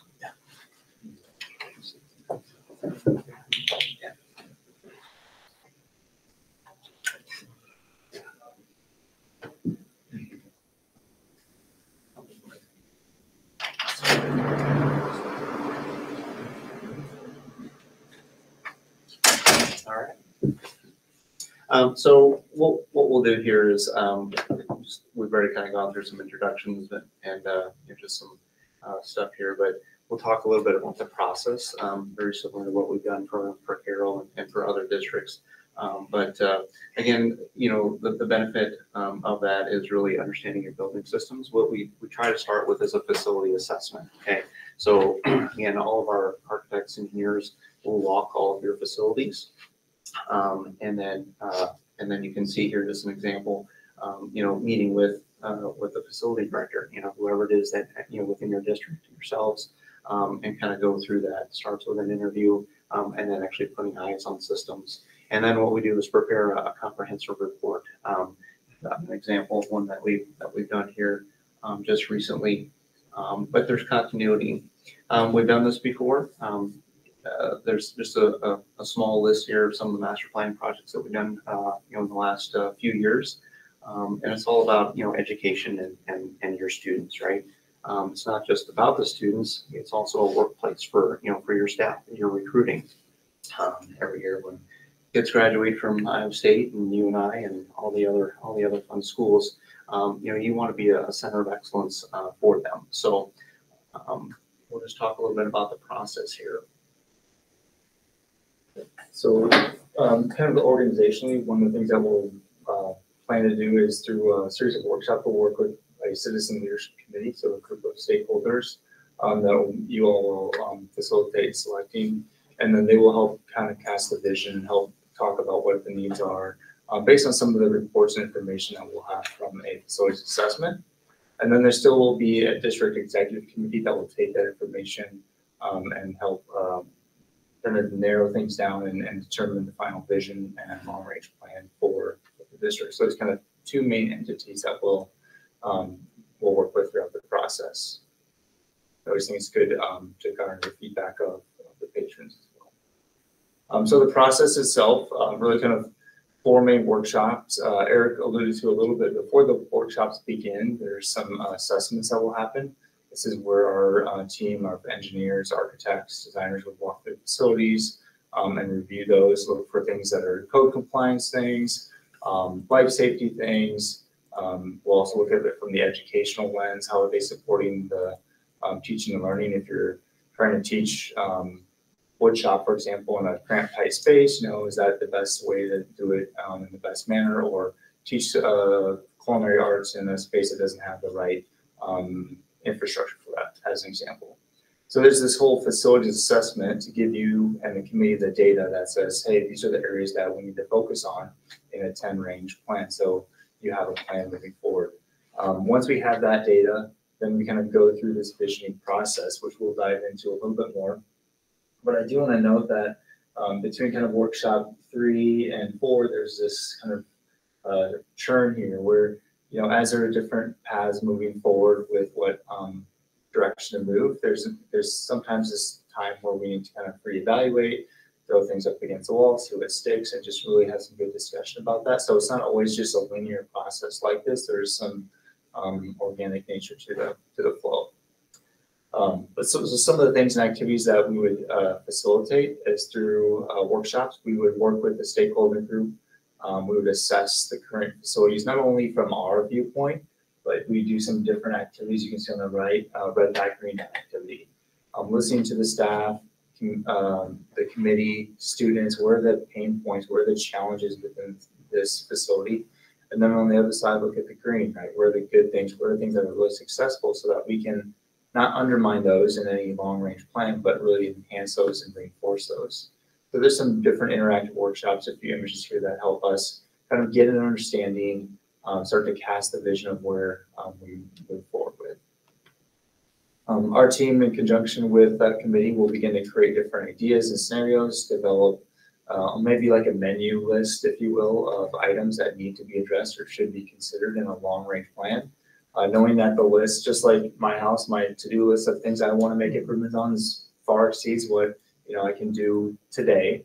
But the goal is, or the idea is, that you set a long-range plan so that you're not taking 2 steps forward and 1 step back. You have a vision that you can kind of pass through and on to boards and future boards. So this process will come up with ideas and create ideas. Some will be from our own team, others will be from the committee themselves of what things they want to see improved. And then in the third workshop, as we begin to test and evaluate those different scenarios. If we do this, then this has to happen.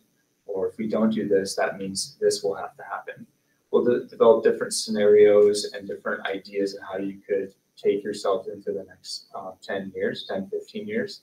And what are the good things, what are the bad things in those different scenarios. There's no right or wrong answer. It's just the idea of developing concepts and scenarios that we can provide feedback on. There'll probably be some divergent thinking, but hopefully we can have the convergent thinking at the end of the day. And then finally, hopefully we get to a point where there's a long range plan. It can be big moves, it can be small moves, but really the idea is here to create consensus around a plan that, again, you can have long-term. It's something that doesn't sit on the shelf and never gets reevaluated because communities change, things change. So it's always a good thing to reevaluate and refresh, but at least it sets kind of a North Star for the district to move forward with long range. So our team would facilitate in developing that plan, assign potential costs to the different projects or improvements that you would consider. So that way, as a district, you can begin to plan those moving forward. So from a process, that's kind of at the end of this, you have the plan and kind of can draw a line in the sand. At that point, the district can begin to move forward with implementation, and that could look a number of different ways. It could be, some summer projects, repairs here, repairs there, or other large project improvements, whatever that plan leads to. At this point in time is when maybe there's some implementation of those. And no district can bite off everything on the long range plan all at once. So it's definitely a phase thing, but our team can help you discern and understand, okay, what are the things that we would recommend doing first? As we did our facility assessment, these are the things that, that roof leak, we've got to take care of that. But that carpet replacement, maybe that could wait 5 years. We'll help you kind of vet through those different things and hopefully develop an implementation plan to move forward with. Anything else on the process? No, generally, people want to know like what the time frame, like how long does this take? It's really customized to you, to your district, and how comfortable are you in moving forward. We've had those workshops maybe once a month. We've had them, stretch out to once every 2 or 3 months. We present and we get a lot of information at those workshops, and then how you digest those, right? Understanding your community sentiment and how you want to process that information. But so generally that can take anywhere from I'll say 6 to 9 months, and it sounds like a long time, but when we're presenting information to you, you don't want to make a decision right then and there. You want to sleep on it. You want to think about it and see how, because it's going to impact your district for a long period of time. And so you may come back and talk about that at your next board meeting or something. So so this just kind of lays out a little bit of a pie in the sky, right? A typical schedule of how you might. The months, January, February, we're not saying you'd start this in January. This is just a frame of reference of month 1, month 2. Yeah. Could you talk a little bit in each of those phases or each of those steps?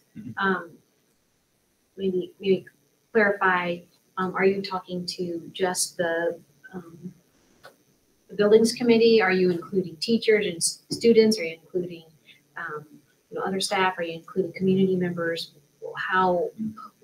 When do different groups like that, how are they involved in the process? Yeah, that's a great question. So that community or citizen leadership committee, that would be ideally a good cross-section of community members, district partners, teachers, and board members as well. So they're kind of a good representation of the whole community. We do have separate kind of staff workshops and student workshops to garner their feedback, but not all of the staff are able to be on the group. So that group usually is maybe 15 to 20 people. That works well for the group workshops, breaking into 3 to 4 groups, and it kind of helps us kind of move things forward. But that should be a good cross section, but we do want to spend time and meet with staff at each attendance center and students as well. They have great ideas. And towards the end, we do have a case study that we can talk a little bit about how we involve not only that committee, but also the community. Because you want to be smart about when you talk to, obviously it's a public meeting and you're endeavoring into a planning process. But there's times where you just need that workshop time where we can kind of, throw things to the wall, see what sticks, and then how that all feeds in to one another. And then go out to the community and kind of test the sentiment, right?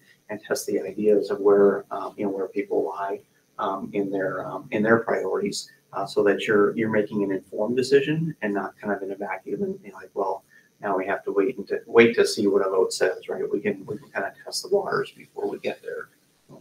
And here's the case study.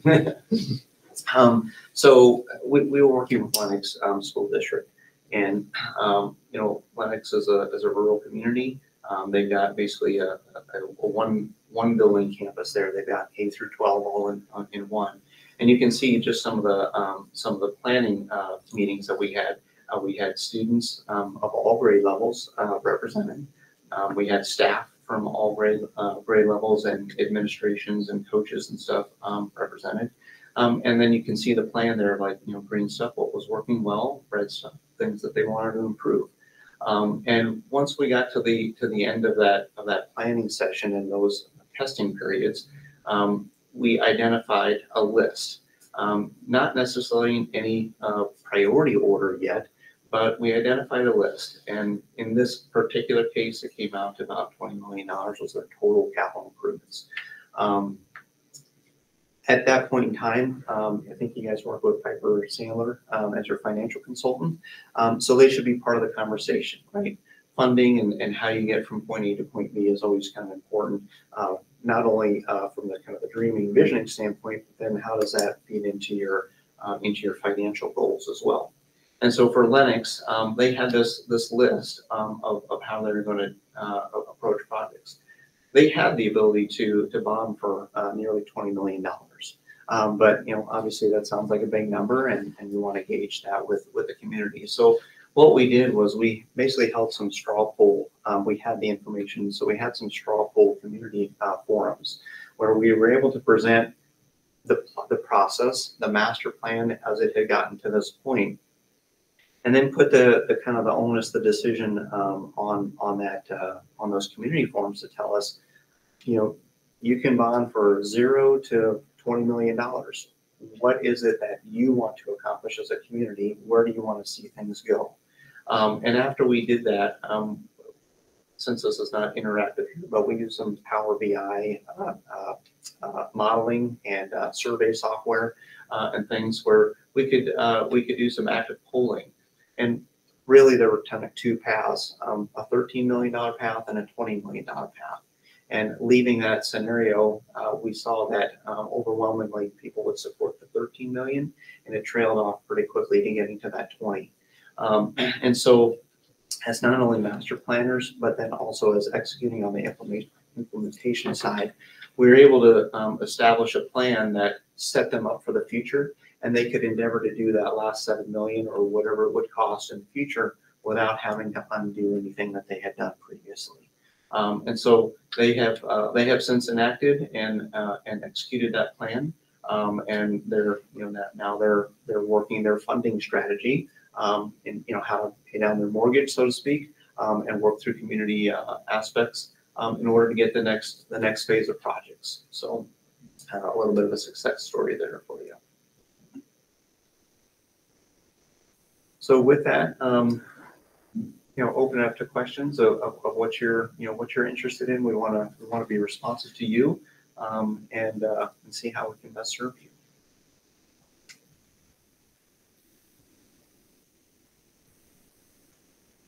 Just as an example here, so this was we did the same thing for Boone, or I'm sorry, for Carroll, but this is one that we just did a facility assessment for Boone. So we give you some kind of demographic and kind of holistic information, general information towards the beginning. But what Andrew was talking about before was not only the facility assessment, but also the educational assessment aspect. And so what we do is we go through a category of 13 building components. So roofing, foundations, wall systems, lighting, electrical, mechanical, security, all those kinds of things. And then we break that down into basically a building by building chart. We also, you're used to scorecards and report cards and things. We can do that holistically for your district to help you evaluate and begin to make priority decisions, right? And so all that information is backed up by some fun insomnia reading. But basically a scorecard that we use, in identifying, is it an immediate need, there's a long-term need, and then we assign values and costs to those. It's not meant to be, okay, well, that was going to cost, $10,000 today, today, that's the intent. But this is a document that you will use and really becomes an order of magnitude so that you understand when you work with your financial consultant, kind of where you're headed to and what you're looking at in the future. So don't get so much focused on the particular dollar value, but we thought this was going to cost $5 and it costs $100. That's a pretty big spread, right? So doing that, then also on the educational side, looking at it from your staff, your student, how your curriculum is delivered, going into a district that says we really want to be, PLC oriented, but then you find out that, well, it's just cells and bells. It's just, corridor upon corridor and room upon room. And that doesn't really work to the benefit of your staff in trying to deliver your educational model. So we try to tie those two together for you from not only an educational standpoint, but also an architectural and engineering standpoint to help you make some decisions, as you manage the district. So like, can I just ask for an example? Like for an example tonight, we just voted on that turf tank too, because our paint machine is kind of on its last leg anyway. So we're going to do something that saves labor costs. Like, is that something that would be identified in that? Like, hey, your mower that costs you $40,000 is not old. You know what I'm saying? Yeah, like, can you give me a Sure. specific? So Because I feel like it's all updated pretty well now. So I'm kind of wondering what the next thing will be. Yeah. So really, what you're after is kind of life cycle costing. Okay. Yeah. So this report won't initially kind of identify life cycle costing, but what it will do is identify the areas and components. And I'll take a football field, for instance. Not that you just bought your turf machine, but for districts that are exploring going into synthetic turf versus natural turf, we can do cost evaluation, and we would do that part of here to say, hey, your field is old, it's seen its time, what's it going to take to replant that, and you have kind of that initial value. If you're saying the next step part of the master plan is like, man, we'd really like to explore synthetic turf, what does that look like? We can do a cost benefit analysis for you to say the expenditure of that, because it's a big upfront cost, but it will save you in the long run.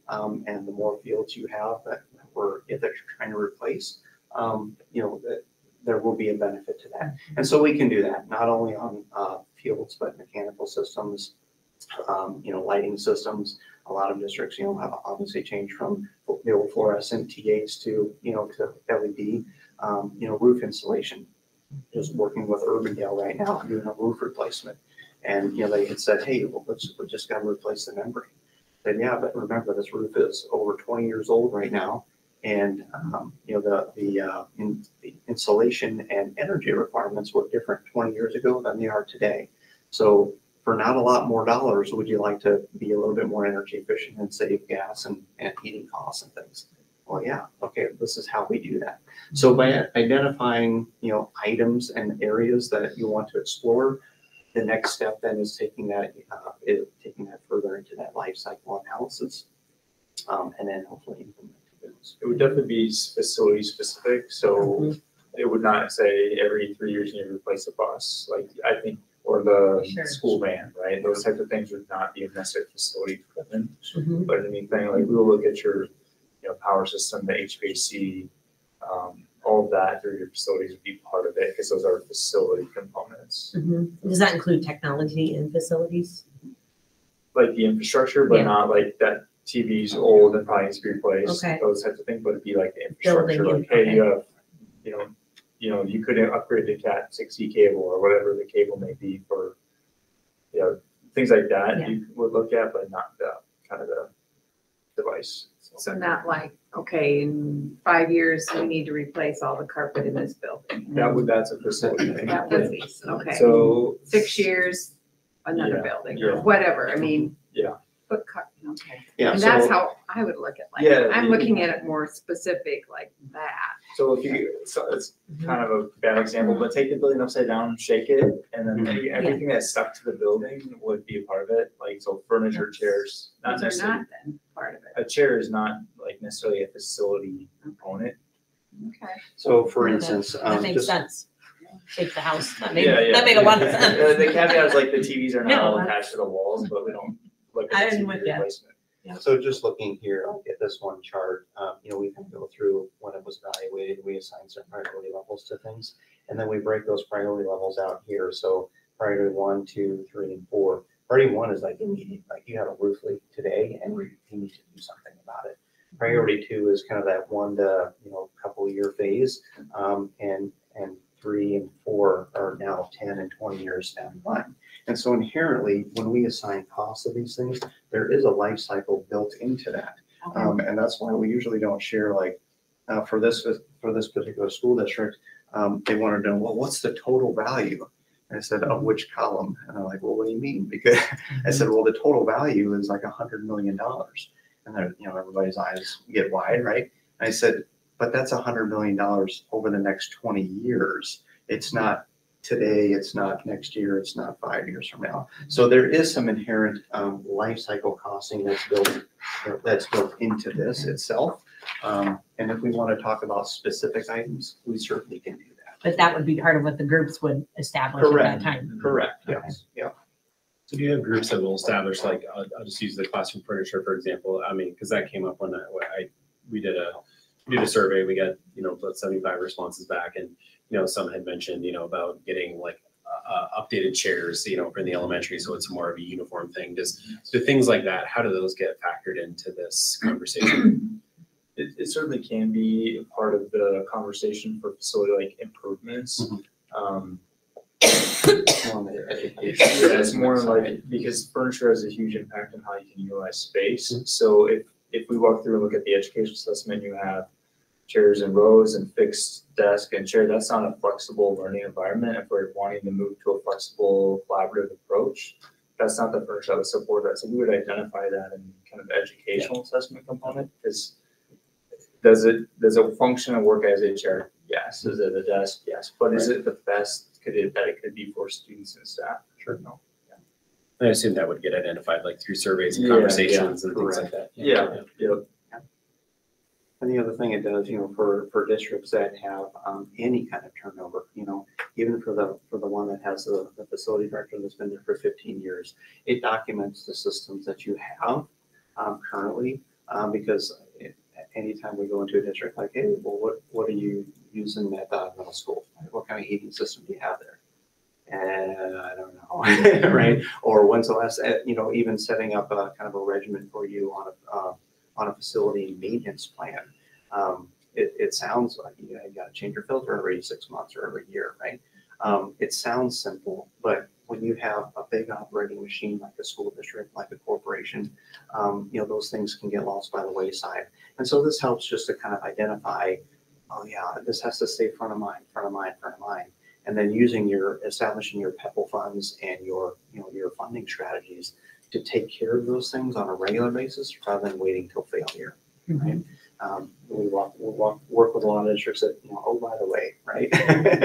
now we've got to come to this. And yeah, we had that last year. I always use that example when we had to replace the roof last year. It was, oh, hey, did you know that we were supposed to replace the roof? Oh, yeah. Like, how much is a roof? About $500,000. Yeah. Oh. So could you pass that around so they can all see it? Absolutely. This kind of fits. Sorry, go ahead. No, go ahead. No. This kind of fits in with the plan that you guys were talking about, that Michelle, you were a part of, to say, let's try to map out a long-term plan of when that's what this is, right? Okay, perfect. Just want to make sure that was all cohesive in my head. And this does not duplicate anything we're doing with Optimize. No. Because that's all internal. That's specific just to the high school. High school too. You guys will go through the elementary and middle school, top to bottom. And really what we'll get after it with is like more of a capital improvement. Yeah. Like I know that you guys gave the example of Lennox, which I'm actually familiar with Lennox. But so we're not talking about like going to bond or doing anything like that. I mean, I know they had a number of bond-like issues on there. But for example, can you guys actually like slide back and just give an example of kind of where my head goes on this? So like I look at the next slide, sorry. So like I look at this one, like you look at like D, for example, so stadium updates. Like, so within D, there's probably going to be like a whole host of things that are under D. So it's like if our goal is to look towards like updating things with our stadium or our activities facilities, then that all kind of gets included under there. So it's like, so which ones do we want to pick out? Or when you think about like the existing structure and maintenance, like, so within that, when we have to start replacing like condensers and air conditioners and cooling towers, or Brent and I have had conversations now about, he's already about 2 or 3 years ahead of the game, thinking about replacing clever touches, because those are in Chromebooks and things like that, so we're getting ahead of those types of things and being on now we're on a cycle. It's like every year, probably about March or April, Brent's gonna come and like, hey, it's Chromebook time, like, it's like, here's what we've got kind of thing. And so, it's like those types of things, but this is more like a facilities standpoint to say, so when we're at a board table now and making a decision on replacing, repairing this, that, or the other thing, it's like, it's a part of the plan. Like, we're supposed to do this. It's Takes away a little bit of the element of surprise of it. Right. Well, and I kind of like the idea, like this one, the bus garage had like kind of a negative review, but they maybe chose to just leave it like that because it doesn't really affect students and it doesn't have to be tech savvy as other areas of the building. And it helps you prioritize, right? So for that particular district, not to talk about other neighbors and things, but they had a couple of facilities that are at their basically end of useful life from a life cycle cost. However, a few of them actually meet the needs that they're doing for their district. So spending the dollars towards that versus spending it somewhere else, that was a committee decision to say, now we understand, like, it's not a life safety issue. We can continue to operate there. Does it look like XYZ district? No, but it doesn't have to. And that's why it's customized to your district and to your priorities, and not just to say, well, the Joneses are doing this, so boy, we better do the same thing. I like this. I think it's necessary and we should proceed with it. I would also say that we would need to probably add those random larger items like a bus, like furniture, whatever it might be in our plan, even though that you don't, but some of those life cycle things, so that we have hey, this is kind of what's coming up on that too, that, I mean, I'm sure we can look at, and then also maybe have Laura pull up what we have spent on Pebble every year and kind of see what have been big ticket items, and then say, okay, well, we're going to go this much for these items, but then we know we have at least this pool. And so that even when we say, yes, we'll do this, well, it came out of this pool and how much of that pool is left, so that we're kind of staying on track would be nice personally, if that makes sense. Yeah, I think it's taking care of the things that you have to take care of, because if you kick the can down the road with certain things, it's replacement or like a complete replacement versus like a update, repair, or whatever. We're could be talking thousands of versus tens of thousands or hundreds of thousands. Right. The only other question I had as far as this contract goes was, it says reimbursable expenses. How much of that do you foresee happening?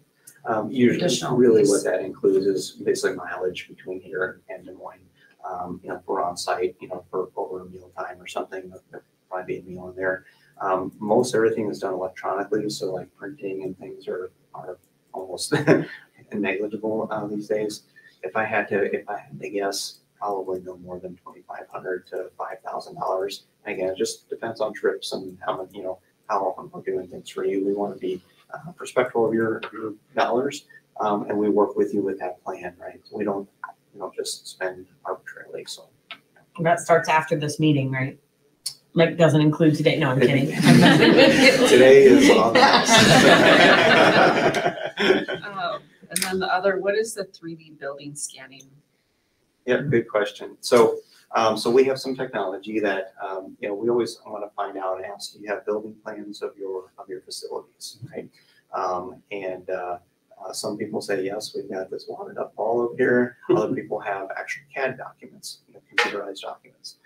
In order to best serve you and to get a record document of your facilities, we would recommend that.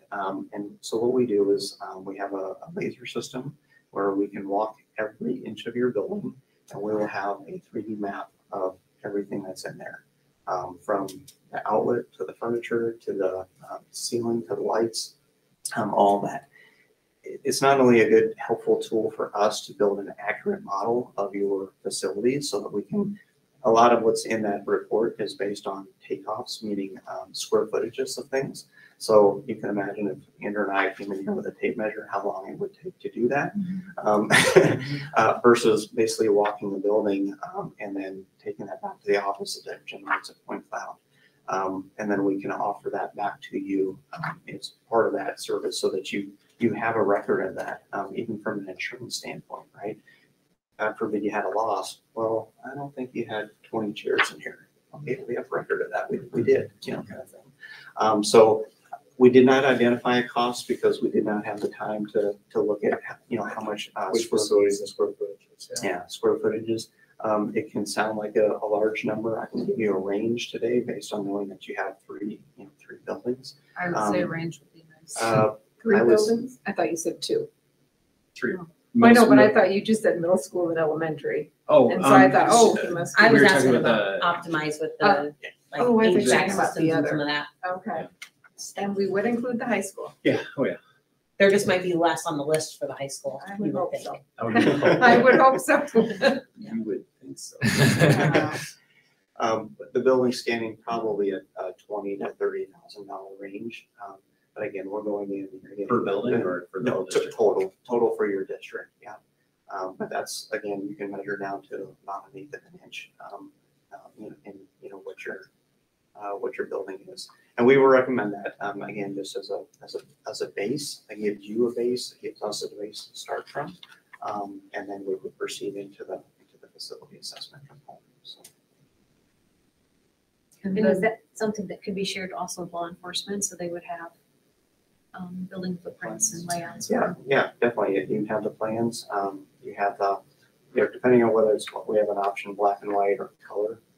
Most people do black and white, but yes, you definitely can share that with them. The cost of this comes out of what fund? This is the general. General fund item? I think it has to be. What? I think we did both. Think so. Oh, you covered it, right? I do know what this is. What's that? Nothing. Yeah. I think you're actually. I hope you're right. Wouldn't we have digital blueprints for the high school? We might, I can ask Ken to take it. Do we, of the high school? Oh, so then we wouldn't even need to do high school. And those would probably be just 2D. I don't know if they're 3D or not, so just FYI. They're just 2D. It's full blueprints, but they're not three-dimensional. Sure. Got it. So that would be a item that we sign off on at a later date. Correct, yes. Once we can put together, actually map out your how much square footage, it's a square footage based cost, Yeah. so. We're about 110, about 100 at the 110 at the both here in the elementary, and then the high school's roughly 135. Okay. So we can finalize that for you. Yeah.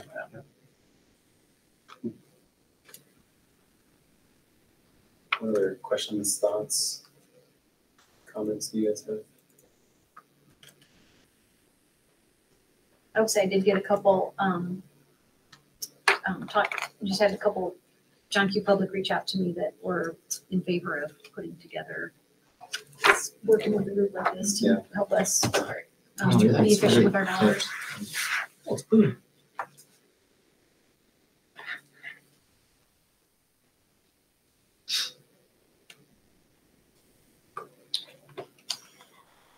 Any other questions while we have them in front of us?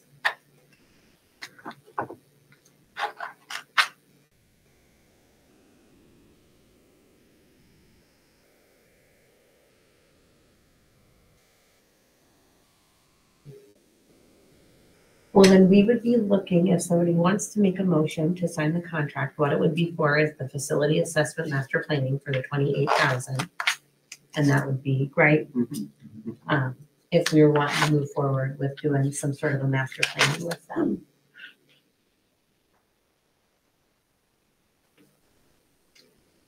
So I would make a motion to approve the master planning and facility assessment services from the DLR group in the amount of $28,000. A question in that just because of the cost associated with it. Are you guys pretty much the primary group that deals with educational buildings? So I didn't know if that was something like you have to be bidding out to additional companies or anything of that nature. I don't think we have to do any sort of a formal bidding process or even an informal bidding process. If we already know a company that we want to go with, I don't think we can put it out there for, so we need to solicit that. Okay. Yes. So we're essentially, we'd have to look at it as we're just purchasing their service. Like we do with Optimize. Okay. You know, probably competitors.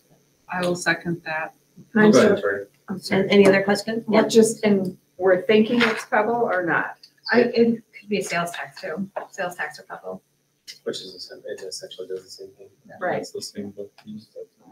So that was the question. It'll be either lost money or Pebble money. What's lost money? Well, the Same local as- option sales and service It's tax. fuel. Yeah, sales tax. Never heard of several different names. Yeah. What do you call it? Well, it's save. Oh, save. Okay. Save, yeah. Okay. They've lost. It used to be local option sales tax. Yeah. You got Oh, it. can I? Oh, yeah, I sorry. did it, Oh, Jim. sure, I'm sorry. Yeah. So, well, we do have a motion and a second. Are there any other questions though before we move forward?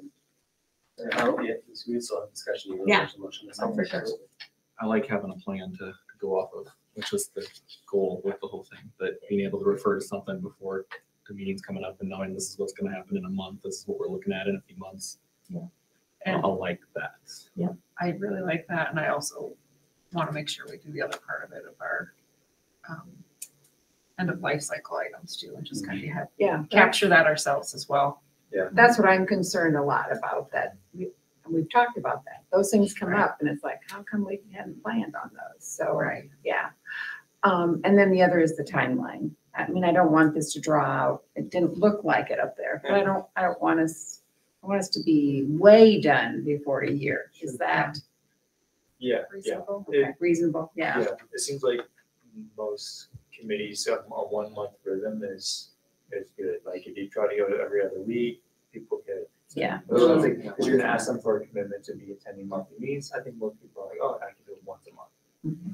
Yeah, and I know I shared this with you guys too, like of the respondents, like we had 75 surveys, we had 24 respondents say that they wanted to participate in a committee, and and honestly enough, our the cross section, and that's teachers and staff members, and they assigned their name to it, and that's a really good cross section of coaches, teachers,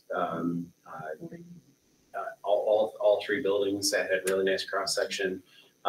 People that have been in our community for a very long time, teachers who've been here for a very long time, coaches who've been here, all that, and then also teachers who are also parents as well. So I mean, it was a good cross section, and I know I've talked about it. Some people have asked me about it at Golf League, and I've shared that. And so, I know there's people who just have a really highly vested interest in our schools, and it's where they came and whatever. So they they want it to be as good as it can be. So.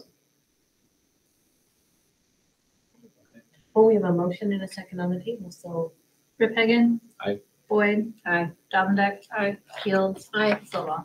Hi. Thank you guys very much. Thank you. Yeah. Now. Thank you for staying late. All right, now the last thing on our agenda is going into closed session. So we have Yeah. yes, it's on this.